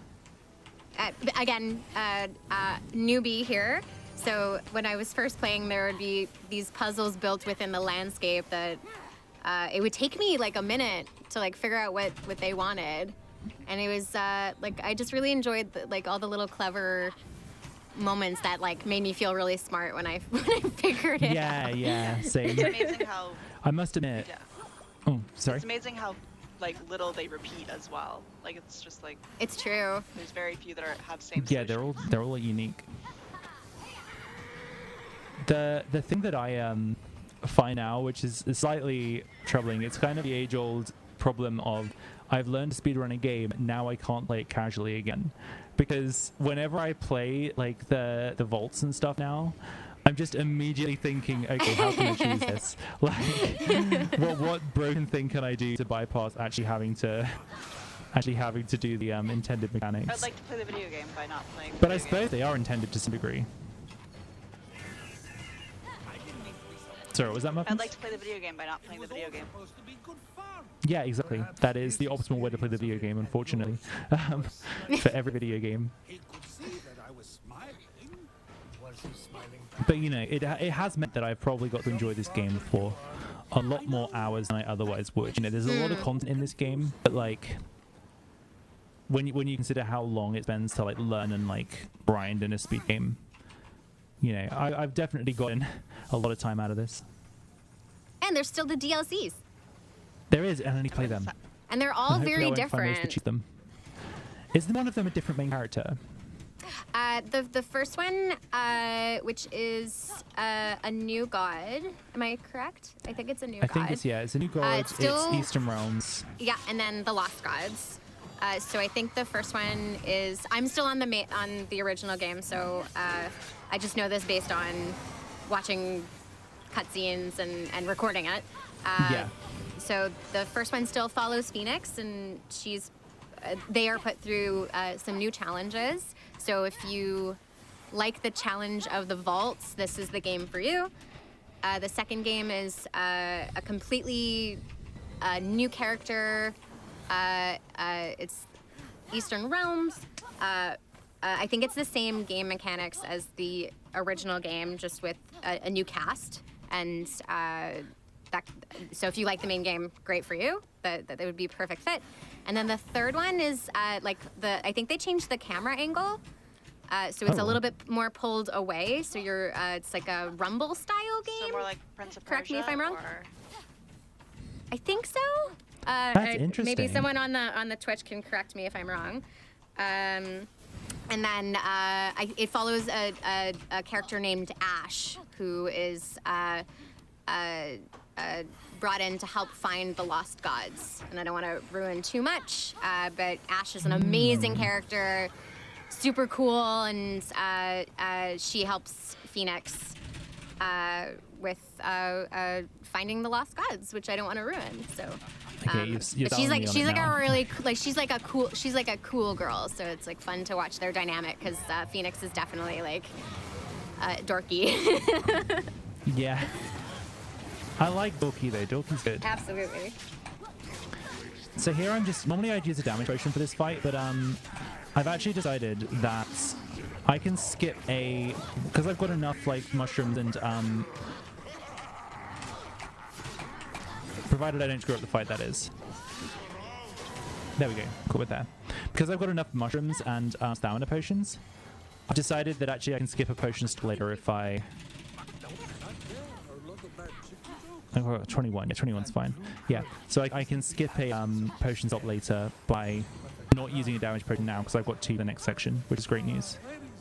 So I'm just taking in the view here because we have to wait till these 2 are done talking before we can travel in. There we go. So we're going to try and do a glitch now. This is a glitch that's semi-RNG, like whether it'll work or not. Basically, we're going to try and be invincible for the Ligurion fight, which is a bit odd, but I will try and explain it. So first we're going to talk to Athena. I'm going to release her. Once we've released Athena, Prometheus and Zeus are going to have a nice-long conversation. Now, in this time period, we're going to go and we're going to upgrade our stamina and our abilities. So normally cutscenes are meant to play, but nothing can play while these 2 are talking, right? It's queued them up to play afterwards. So I'm going to grab these 2, and then I'm going to go over to Aphrodite, and I'm going to try and interrupt the other 2 with hers. And then it's going to play all 3 cutscenes at the same time, and it's going to look very weird. To a rock. An eagle pecks So what I'm doing basically, I'm waiting for Zeus to start laughing, saying ha ha ha, I know, hold E, and it worked. Sick, cool. So right now you can't see it, but Fenyx is doing a bunch of other weird stuff. You can see her throwing in a coin there. And we're going to drop through the floor now. This is normal, don't worry. This is supposed to happen. So we can fix the dropping through the floor by fast traveling back to the Hall of the Gods. Now we can stand on the floor, but for whatever reason, right up until the Ligurion fight, we are invincible. So this is not where I'm supposed to be. Interesting. Oh, you got warped into the meme place. Yeah, that's cool. So Hermes occasionally when you travel to Hall of Gods, Hermes plays a trick on you, because he's also the god of tricksters, and he drops you into a place and tells you that you're dead. I hope that doesn't interrupt the glitch, because if it does, I'll be very upset. New routing discovery? Hopefully it still works. I had forgotten that happened. That's... No, I'm sure it'll be fine. I'm sure we will still be invincible. If not, I'll just have to get good and do the fight properly. Okay, spam the spacebar. This is like we're not seeing them, but when the gods change from their transformed form to their natural form, that's probably one of my favorite visuals in the game. Yeah, it looks so good. Pretty. It's so good, yeah. Plus, I remember playing for the first time and seeing what they looked like for the first time, like completely like surprised, you know, like not knowing what they were going to look like before. Mm-hmm. It was really cool, especially Aphrodite. Best girl. So now we're going back to King's Peak, but we're going back, you know, having like actually done the stuff we're supposed to now. So instead of just finding a boss, we're going to climb right the way up to the top. Check. What the? Mushroom check. Mushroom check. 21. We're fine. We're fine. We'll pick up a few more on the way. We're gonna have lots of mushrooms. It's gonna be okay. So, oh, there we go. Right. So this game, there's gonna like basically the game wants us to go all the way around the mountain multiple times and do different puzzles to activate these big beacons that warm you up. Because to stop you going up there early, there is a like blue layer of like cold basically, so it will like make you really chilly and you'll lose stamina faster, and that's generally not good. What we're going to do is we are going to get to a certain point where we can skip a lot of that and then use blue mushrooms in a very creative way to get up without using without having to have like max stamina basically, so we can kind of go through the effect, which is very, very powerful. Up here. This mountain is like everything on it looks the same, and I always feel like I'm going the wrong way when I climb it, but so long as you get up here, it's fine. I don't see, no, there's no other obvious way. I think I'm on the correct path this time. So yeah, we're going to go to the top of this eagle up here, which is a really cool statue, by the way.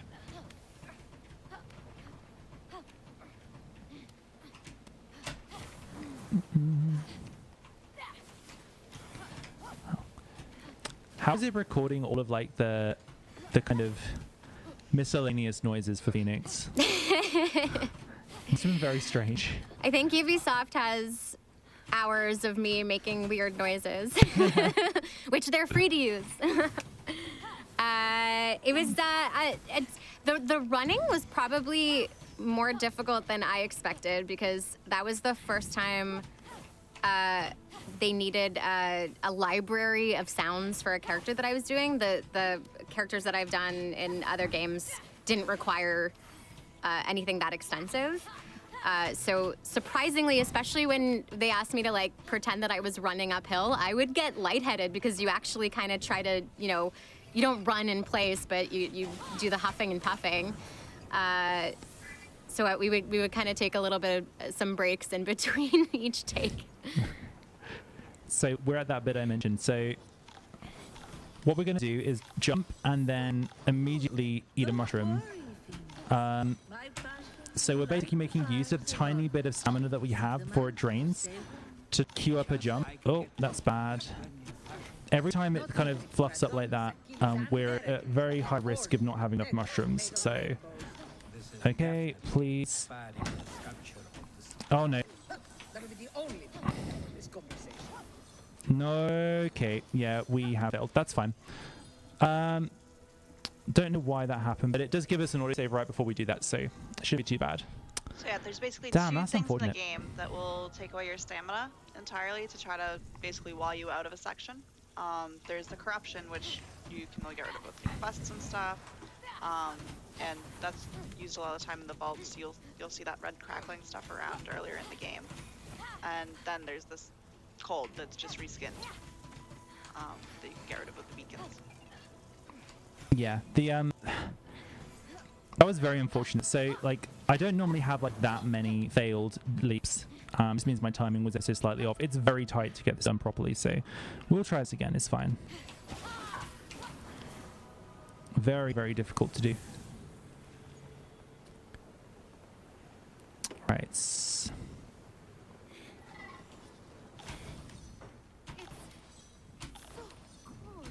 Don't worry, Fenyx. To answer Heidi's wonderful question, that's because they're cold. They froze. The mushrooms are frozen. That's why they crunch. You're welcome. It's such a satisfying crunch too. Did you do the crunch? Oh, we knew that. I didn't. I don't know who did that, but it's great. Okay, we made it. Yay! That was very sketchy. That is the I think marathon nerves kicking in there because that is the oh, we got there. Okay. So that's how we don't do most of King's Peak. Oh. Man, nerves are really getting me today. So this is why I've been asking her and telling her all games for where she can get mushrooms. Yep. And as you can see, I have 2 left, so we were very close. And literally one of the potions that we make on the way here is literally just in case you need to recover during that session. I used it there. I think I had a bad angle at the mountain at one point as well. The angle is surprisingly tight because certain sections you'll stop playing, and certain sections you will hit the rock on the side and you're stranded there. So it's definitely not an easy trick. Here, we can throw that up there. So this is the other constellation puzzle we do. Please go in the water, thanks. Thank you. Yeah, Lana's favorite. We're going to do it like vaguely as intended. There's a couple of sections that maybe doesn't expect you to handle it the way I do, but you know, it's not like it's not the end of. Oh, okay, come please do this. Thank you. Come on, there we go. Throw this one out. There we go. Earlier I threw one of these orbs up here and it killed an enemy, so hopefully that'll happen again. Nah, they're not in position this time. Last time there was a guy right in the middle and then I just kind of like knocked him on the head.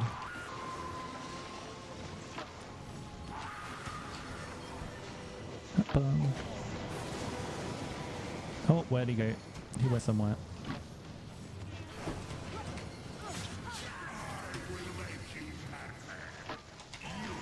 I think that's all of them. No, one guy left.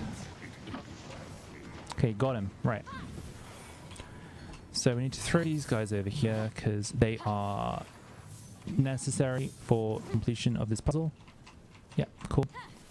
This is the only bit that's kind of like not really that intentional. Is there's 2 heavy platforms. You meant to stack these rocks up on it to do it, but we're actually just gonna drop this on here and then put the little baby rock in the corner, and then I will be the 3rd rock, and then we will open the gate. Then I want to put this thing like here. Yeah, that's cool. And now you have to use orbs to get orbs. This is the investment banking of Immortals Fenyx Rising. There we go.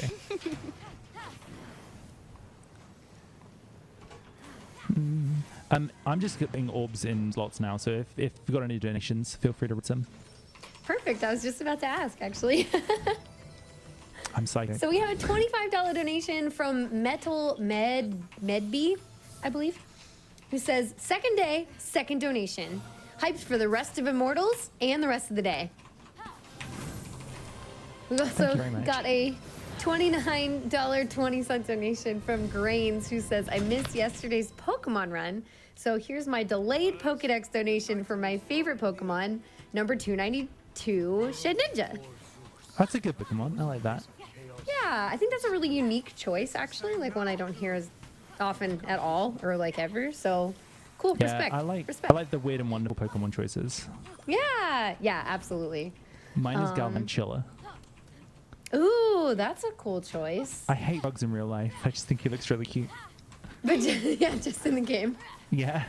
Bugs in the It's game, okay. great. Bugs in real life, keep them away from me. No, no Right. thank Pokemon is a very different. Pokemon in real life would be absolutely horrifying, but you. Yeah, true. yeah.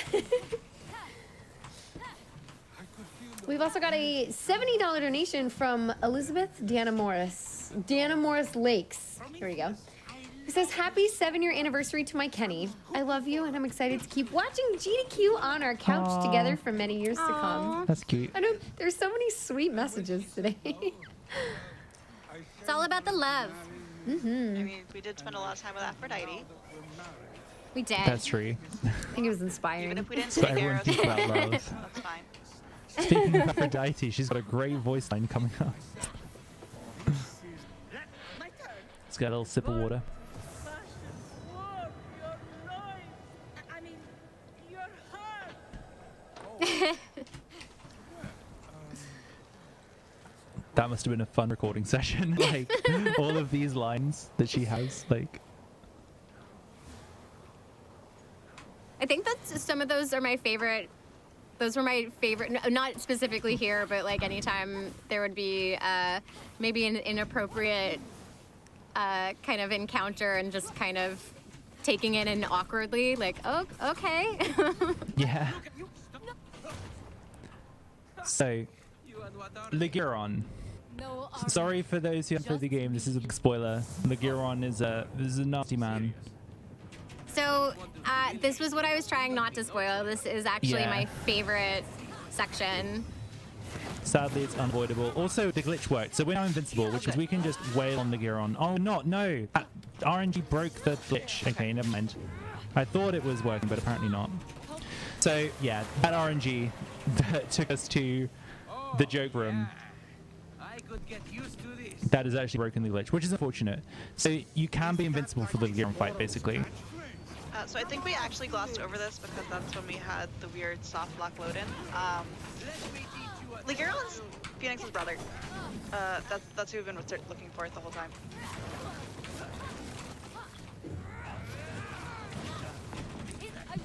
Sorry, I gotta concentrate now if I'm not invincible for this.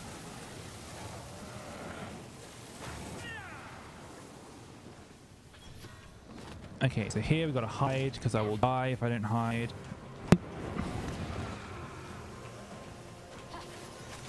Oh, okay. So these tentacles are horrible. They deal a lot of damage and have a big AoE.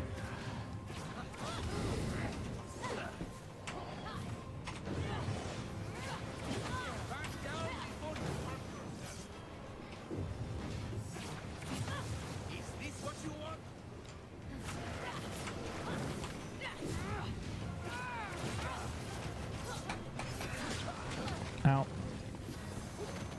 Okay, he teleports again. When he's teleported like this, he's invincible. So with the glitch, I'd go get in position and then like bonk him, but now I just have to wait until afterwards to bonk him. There we go. Okay, that wasn't too bad of a fight actually, considering I didn't have invincibility for it. Not too bad at all. That was pretty good, especially since you went into it not knowing. Yeah, well, I thought I had it, and then I just kind of committed and started like standing there, and then he hit me, and I was like, oh no, this is not ideal. So yeah, that was your favorite So, cutscene, yeah. Alana? Yeah, I think it's it was just really satisfying to kind of let out all these repressed feelings that Fenyx had towards their brother. Yeah, I really loved performing it. It was fun. Yeah, it's a very powerful scene, especially because like you don't really see it in the plot up to that point, but like the kind of like vibe that Ligiron has is like, at least from my perspective, like playing is like he's almost too perfect, right? Well, he's like at the beginning. Oh, sorry. Go ahead. And like he's like he's good, but he knows it, and he's very arrogant about it, kind of thing, and very patronizing. Yeah, like he's at the beginning, the way that Fenyx talks about him, and the way that there's a couple of lines from her shipmates where they talk about, you know, you're no Ligiron. And I think that comes up in the game a lot, where she feels like she doesn't think that the prophecy is about her, because why would it be if her brother is around?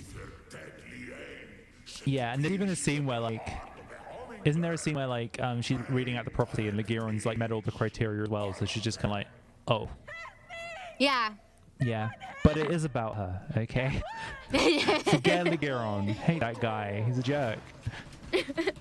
I do really love that scene where the gods, like, pump her up after Ligiron leaves. It's and they're so like, good. it is about you. Go get what you need to get. Go be that hero. What was it like? It's like they were like, oh, he's this, he's that, he's awful. Like, yeah, we like hate him. So, we hate him. So this is Type 1, by the way. And this isn't the final boss, so don't worry. I'm not just accidentally forgotten to hook this up. This is basically like a mini version of Type 1 that we fight. But it's relatively easy, and once we're through it, we got the Vault of Type 1 and then the actual Type 1 boss fight, which is significantly scarier in this. So I'm just trying to get as much damage as I can here.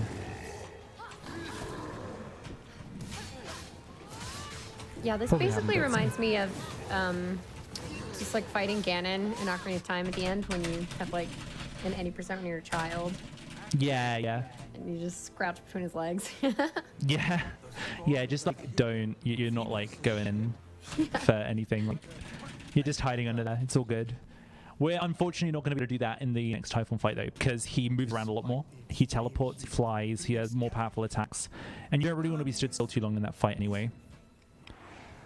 Also, big plot twist, spoiler, but we skipped most of it, so pretend it didn't happen. So, Vault of Typhon. We're going to do a bunch of skips in here as well. Also, you'll see that I'm dodging 4 times now. That was one of the upgrades we picked up. Basically, like, you can just do 4 times instead of twice when you're running, which is very, very handy. Because it means you can regen stamina in between, which means you'll never run out of stamina while sprinting now. So, this is not the intended way to do this. What you're supposed to do is go through the center, fight a bunch of enemies, and then there are 4 different sections that you're supposed to do in order.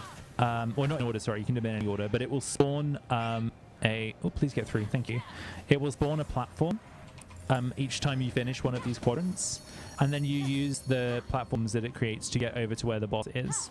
What we're actually going to do is we are going to just do this one, and then we are going to trick our way up to the first platform that it spawns instead of doing the rest of it. So, also right now you can see me flying against it. The theme of this vault is essentially all the gimmicks of the previous vaults are under use. So that's the draft mechanic from Hephaestus's vault.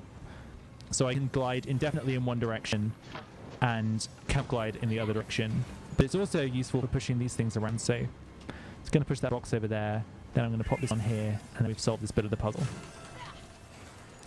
Turn the air back around because we want to use it to get over there next. And then we're going to have another cool skip to do before we get to the boss. But before we get there, there's probably some donations. So.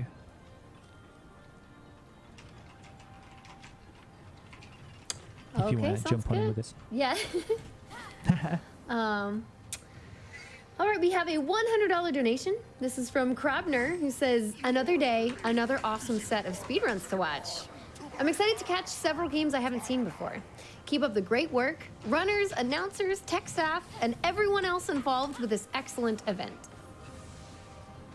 We also had another anonymous $250 donation, so thank you so much. Thank you. Very generous people today. I know, very nice today. I mean, it's, you know, it's a great game and a great community, and so it's really, really exciting overall. We are getting really close to a total of $20,000 for the marathon, so please consider donating toward Malala Fund. You can learn more at malala.org. That's MALALA.org. If you would like to learn more about how Malala Fund works and what that's all about. You know, it's primarily focused on women's education and learning and exposure on that all around the world. So there's a lot of amazing things. Plus, all of your donations today are now going toward the first bonus game, which is Crypt of the Necrodancer. And again, I know I've already talked about it, but it's all the wrong songs are going to be playing. It's on hard. You can pick which songs happen when. It's going to be really cool. So let's not only hit that 20K, but let's see if we can then push for that 30K. That would be really, really exciting. So this section here is like, literally, I'm just fighting all these enemies to clear them out. They're not particularly strong, but they just take a bit of time to clear out.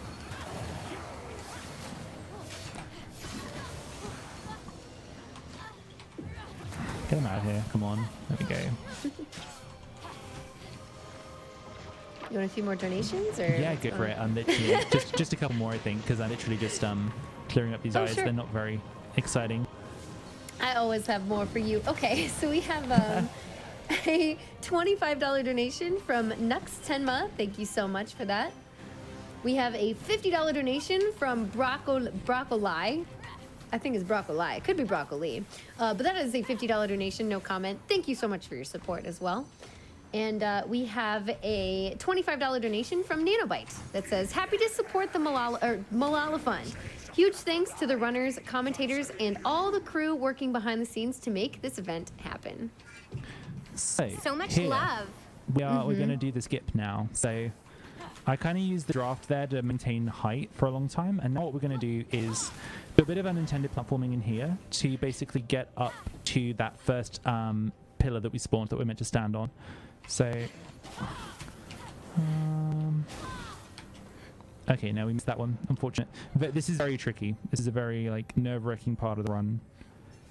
Because the platform you're trying to stand on, it's not something that Fenyx actually interprets as floor. So trying to actually stand on it is very, very tricky. Yeah, I think that's the one where the box for standing does not actually line up correctly. Yeah, so we're kind of stood on this random bit of geometry that really shouldn't be. Okay, no, that's not it. That's not it. Please land on it. No. Okay. So what happened there was I pressed jump as I was falling and it did a double jump instead of a single jump, which meant I didn't have a jump there. Very unfortunate, but you can see why this is so tricky because... But okay. the important That thing was the to same thing remember again. with most of these skips, even if she does 5 or 6 tries of them, she's still saving like 30-40 minutes for some of them. Yeah, it's a lot of time spent in here. Like, this is definitely worth doing regardless of how long it takes to get. There we go. Right, one more. Come on. I knew of all the things. There we go. Cool. Now That was so stressful. Yeah, it's a very stressful part of the run. And if you thought that was stressful, wait till the final boss fight. Because we're going to do it with 3 health. Do we still have Aphrodite's Blessing? We do. I haven't used that I yet. looked away for tracker for a minute during the Garon, so I was like, oh. Nearly jumped off with no stamina. That would have been very bad. Okay, cool. We are into the final fight, which features some of the cheesiest, most amazing scenes ever. And they're unskippable, so we're watching all of them. I personally can't wait. So here we go. Stop Typhon.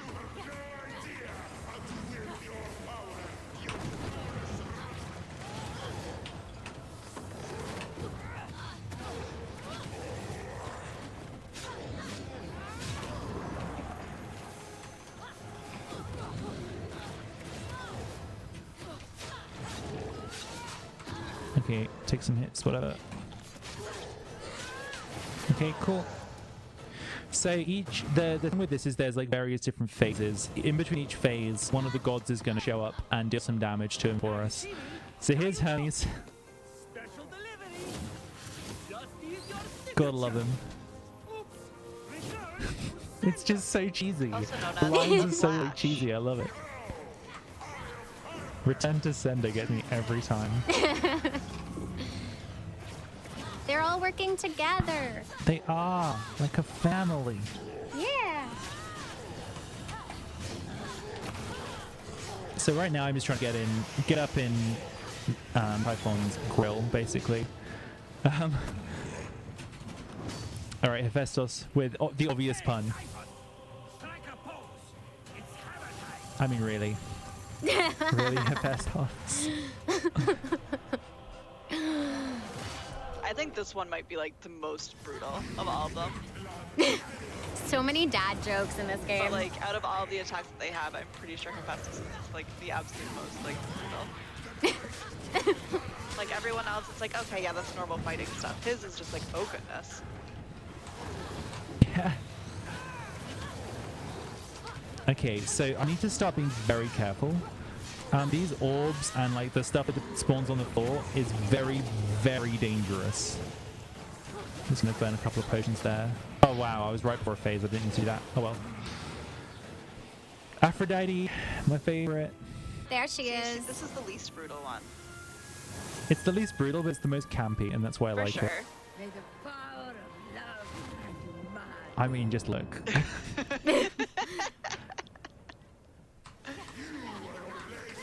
Okay.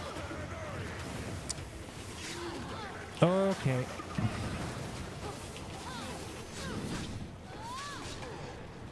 So we still have the Aphrodite res.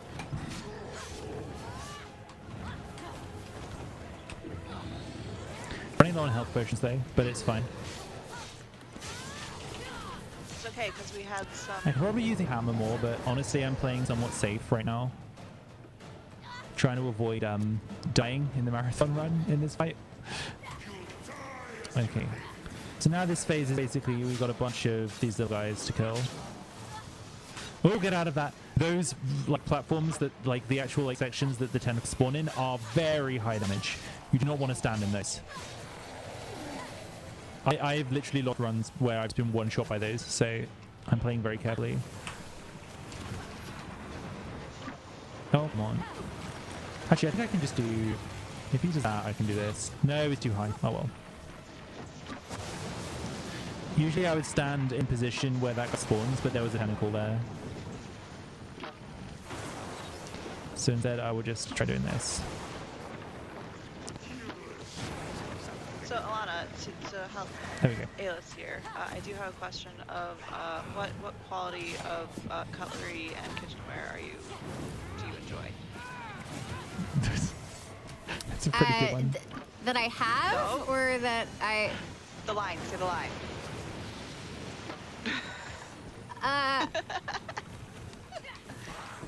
I'm very confused too. It's a thing you can cook in, and it's high quality. Oh. The line we've been saying the whole time? That one. It makes her happy. Yeah. Okay, all right. Nice, Coldwin. Okay, I've got the power now. I'm ready. Awesome. I'm prepared for this fight. So I apologize to everyone listening. I haven't performed as Fenyx for quite some time, so I feel like now we're finally finding it. It just took a few times. It sounded perfect from the get-go, honestly. So Thank you. it's better than my attempts at saying it.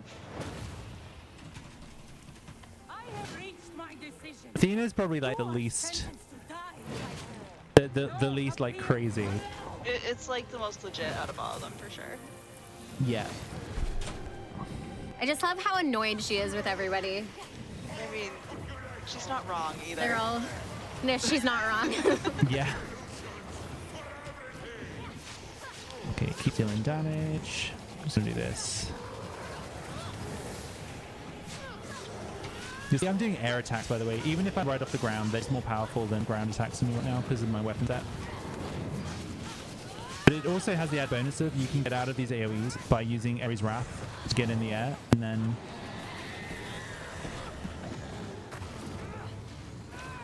Oh, it's a very scary place to be. Okay, we're fine. Oh, I didn't want to use that potion though. Oh well.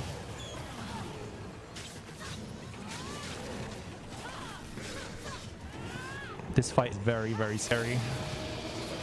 Oh, I got his foot. Okay, cool. Took some damage. Okay.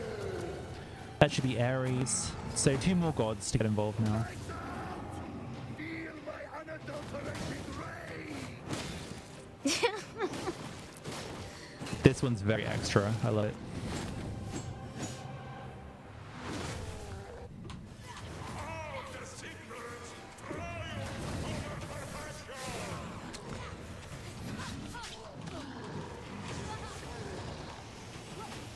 Okay, try and avoid standing in AoEs if I can.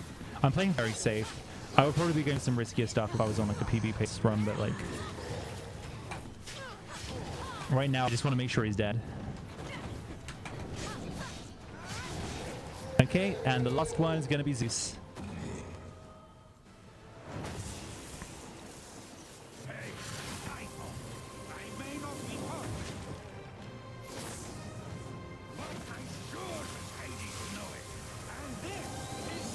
For reference, by the way, Zeus is on the 12-step program.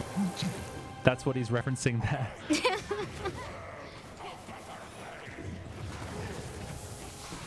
So here, like, Typhon teleports at the start of both these phases, so I just get a regular hammer hit in. Don't really have time to do a full one. Oh, this attack is horrible. Want to get right underneath him so we can still hit him.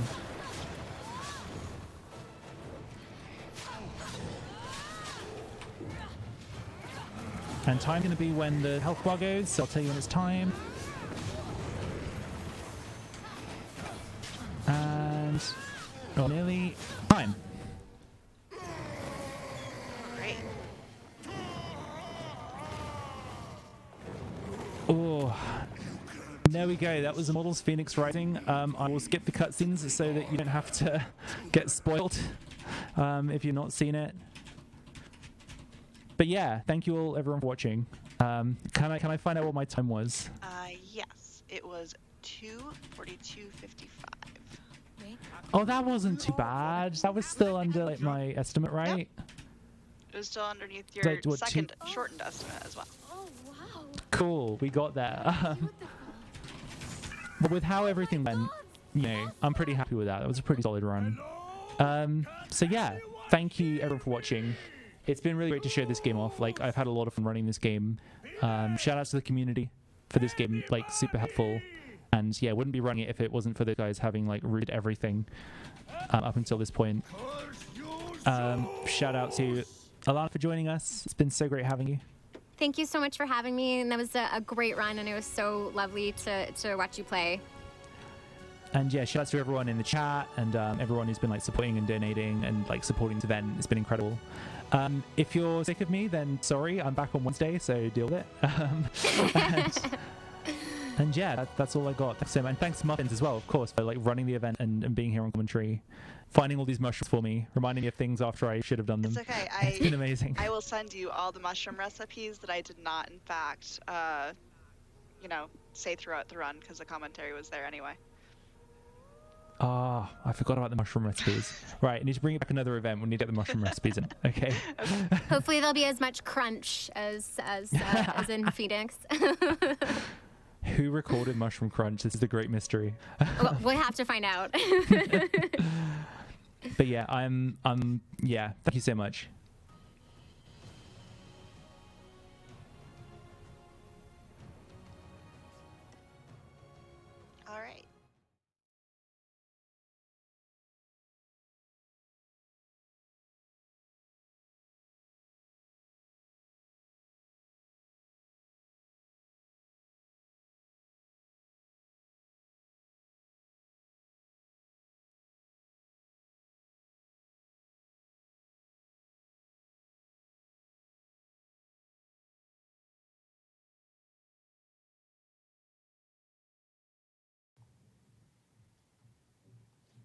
Alrighty, that was a fantastic run by Ailis, and then also having Elana there to show off her lovely voice, being a part of the game. That was super cool. Fantastic work. Thank you so much again. You did a wonderful job. Listen, everyone, we are $160 away, or $161 away from 20K. Oh my gosh, it's amazing.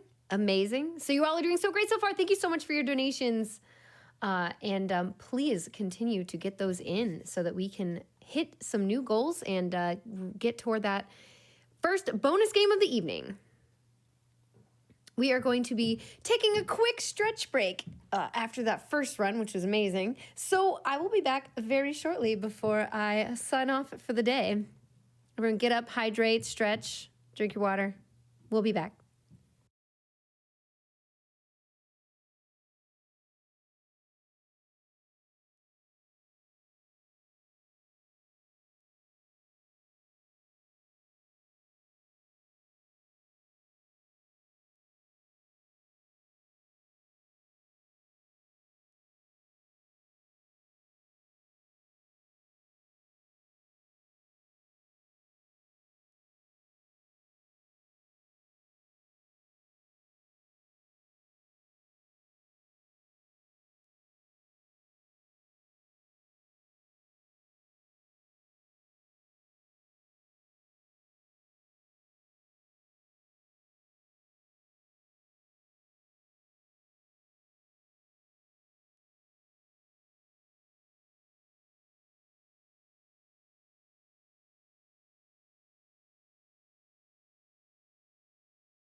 All right, everyone, we are back and we just hit the 20K.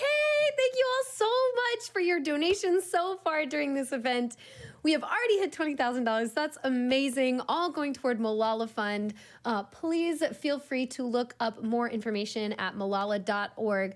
But it's all about advocating for resources and policy changes to help with girls' education. It's amazing. It's all about amplifying the voices of girls fighting for change. There's assembly stories for you all to read. So all of this is happening with that. Even the Yeti is donating $5 per each Flame Fatale shirt sold to Malala Fund as well. So there's so much going toward this event, going toward Malala Fund.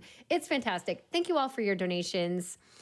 And thanks, so cool that we hit 20,000 while I was still here. But next up, we are going to have the Phantasy Star Online episode 1 and 2 Any Percent Run by Withheld. But before that, we are going to hear about some awesome prizes. So I am going to hand it on over to Frozen Flagon to show off these awesome prizes that you all can win during this week if you get those donations in.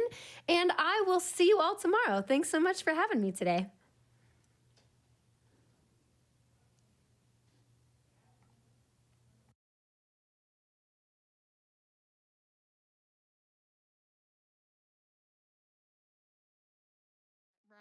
So I'm here to tell you all about the prizes that we have available all day today when you donate. A reminder that when you do donate, you don't need to do anything special to be entered into these prizes. It happens automatically as long as you hit the minimum donation threshold for the item you're looking at.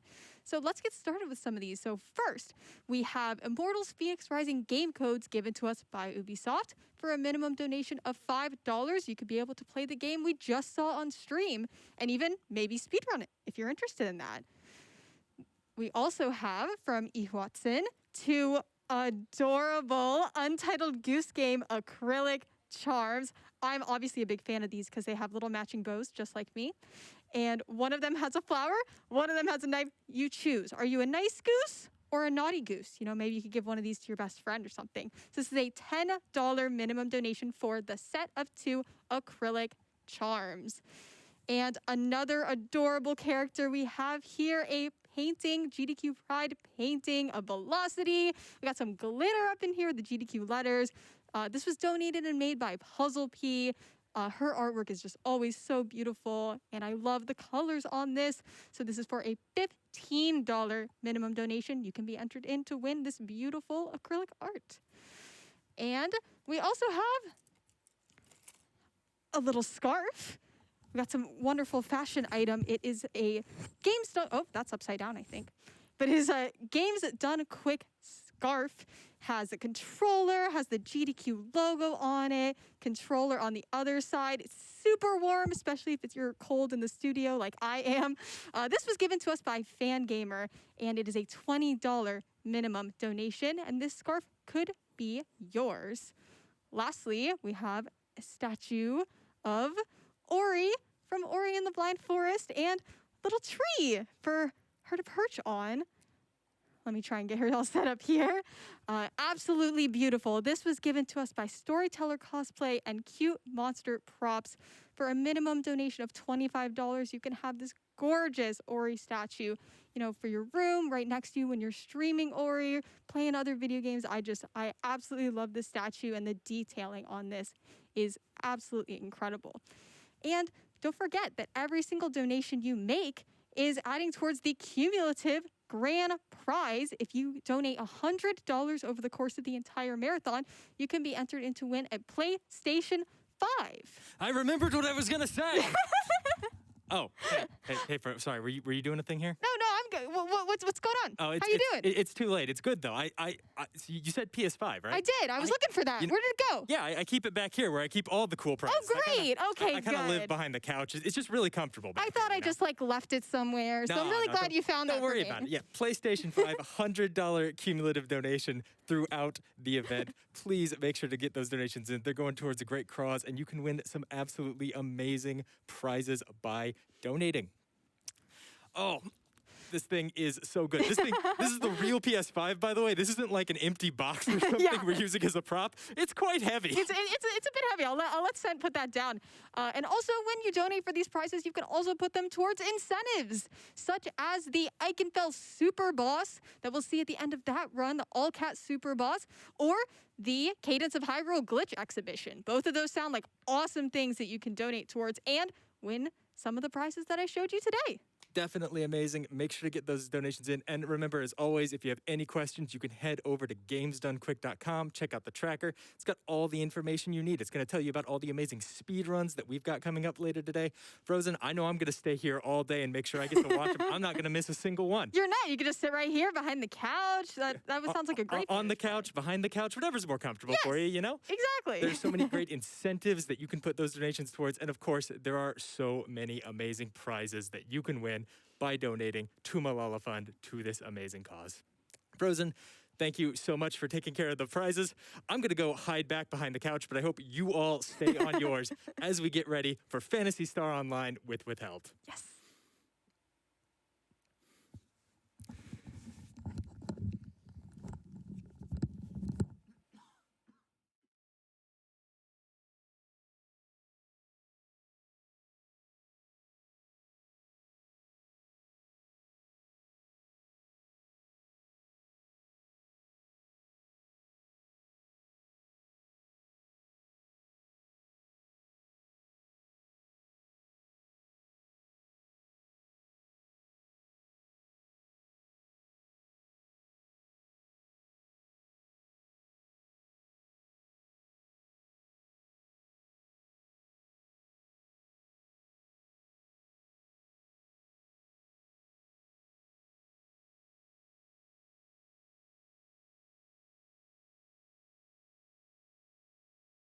Hey guys, my name is Eliza, and I'm going to be hosting for the next couple of games, so stick around. We've got some Phantasy Star Online on the way, and with that, we've got some donations to go.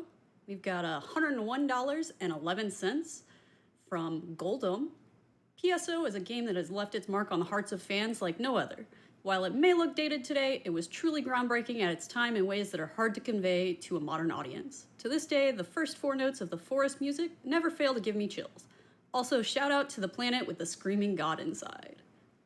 Okay, I'm real interested to find out about the screaming god, because I don't know much about Phantasy Star Online at all. Let's see, we also have $50 from Camille Scletta. Says, shoutouts from all of us in PSO2 NGS's Block 11 community. We love your cause and wish you all the best of luck on your runs. We have $25 from Molten Mongoose. It says, super excited for Cadence. Good luck, Kylaria.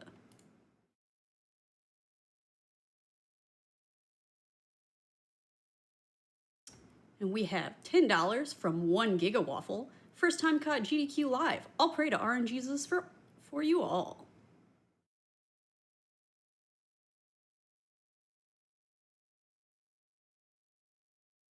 Got a $100 donation from Anonymous. Thank you for that.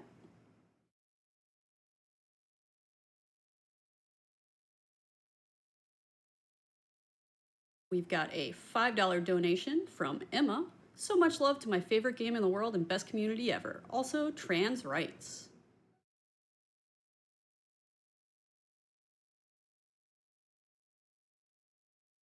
We've got another $5 donation from Cherry Basil with no comment. Thank you. A $10 donation from Shelly with no comment. Thanks for that as well. Every donation helps.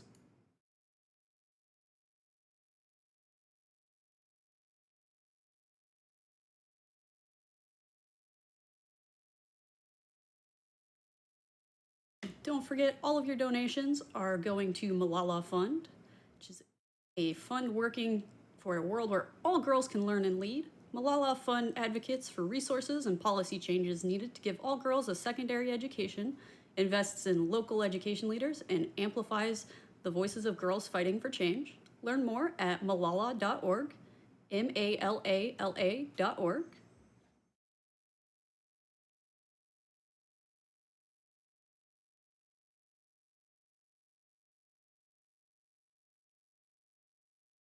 Got a $500 donation from Sean and Karen. Wonderful event put on by wonderful people for a wonderful cause. Good luck to all the runners. Thank you, Sean and Karen.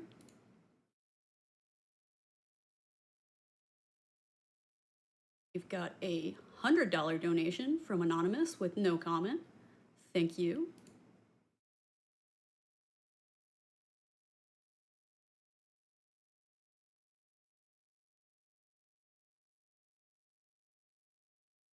Got a $50 donation from Sinri.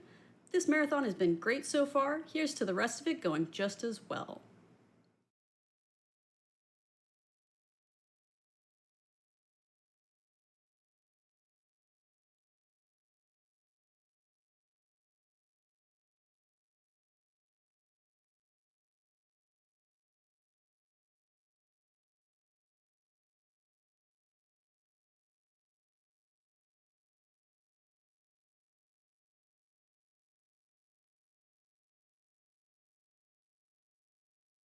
Don't forget that we do still have some donation incentives going on for Fantasy Star. We've got a character name donation. So get your names in quick before the run starts.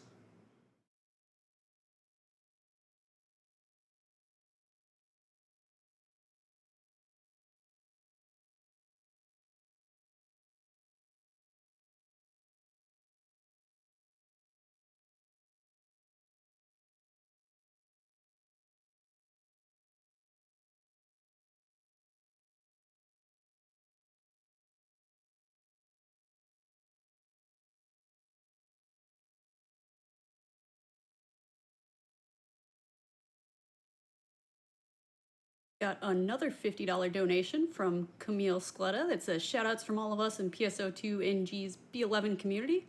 Love your cause and all your talent.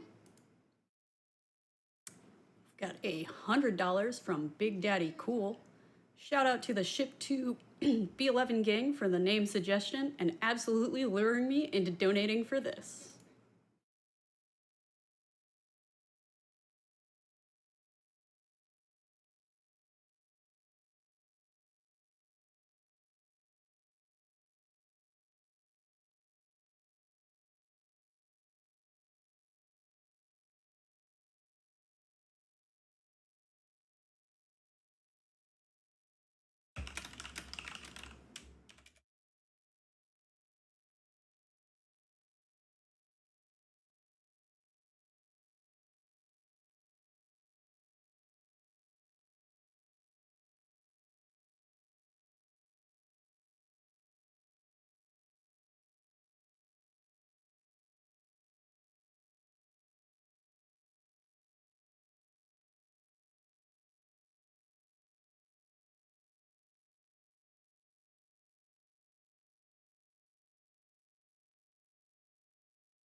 Got a $250 donation from Granuale that just says less than 3. Thank you for that.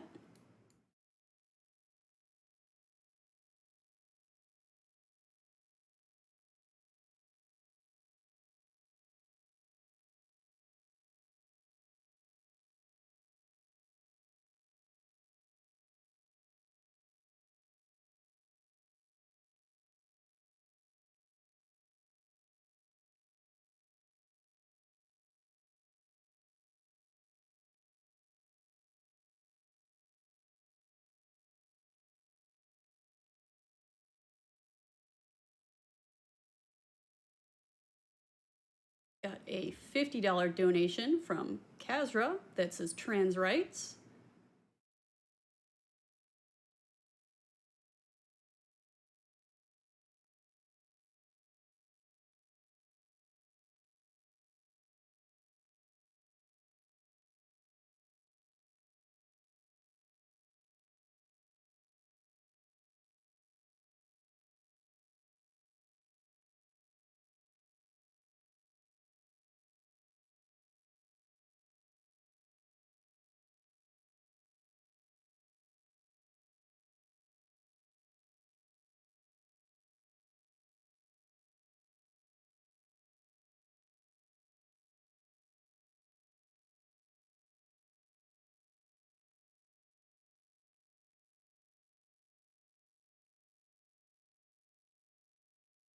We've got a $50 donation from Radicoon.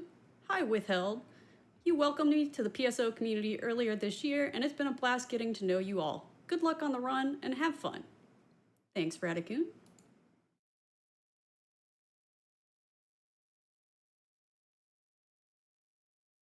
Got a $5 donation from Danny with no comment. Thank you. Every dollar counts.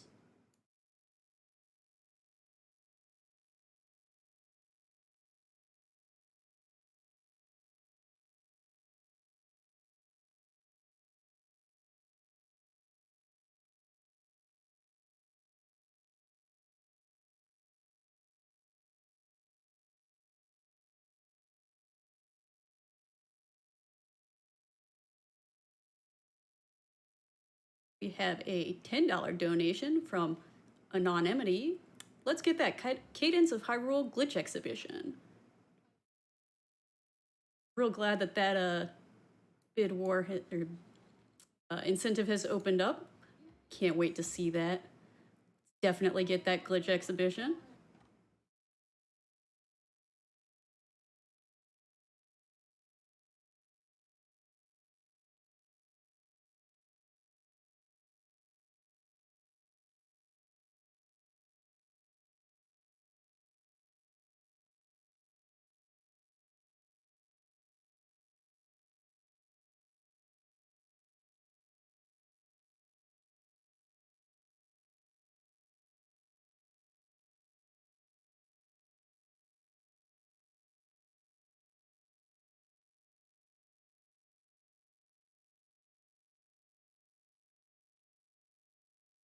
Don't forget, the Yeti is donating $5 per Flame Fatale shirt sold to the Malala Fund.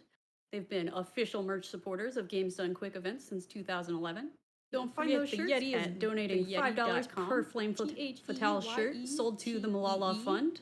They've been official merch supporters of Games Done Quick events since 2011.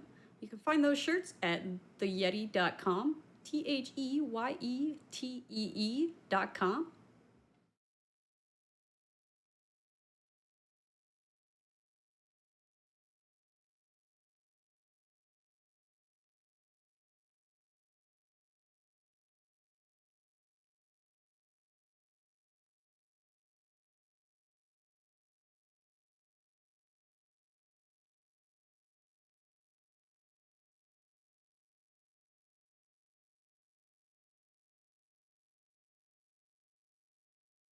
Also, still have the bid war open for naming the character for Phantasy Star Online.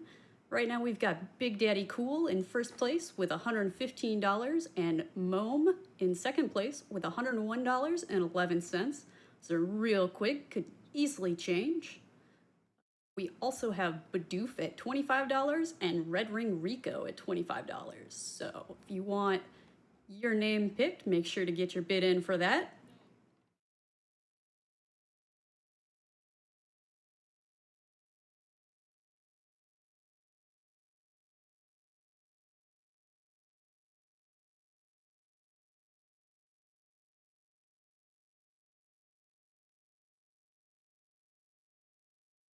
We have a $100 donation from Kitara. It says less than 3. Thanks, Kitara. Hearts to you.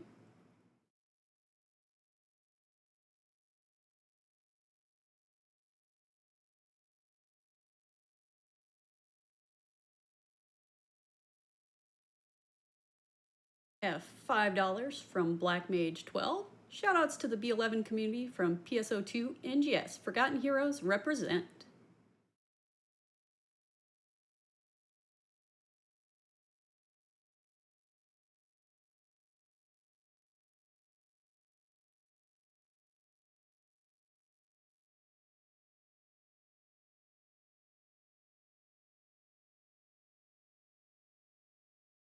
Also have some other fun bid donation or bid incentives going on for Record of Lodos. Have any percent versus any percent no out of bounds. Currently $195 towards that so far. For Ekenfell, we have Fight the Allcat. is fighting a super boss, the All Cat, after the Ekenfell any percent, no out of bounds run, or any percent out of bounds run. At $465 out of the 4,000. Super bosses are always cool. We should definitely try for that, y'all.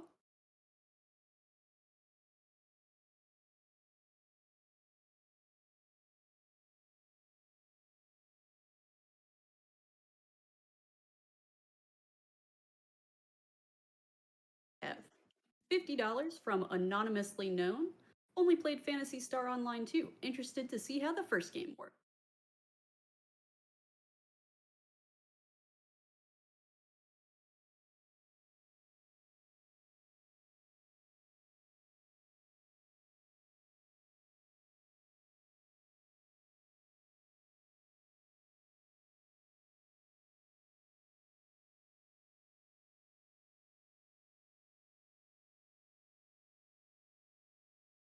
We have $250 from Plato 2876. Great event and runs. Here's to a fantastic cause.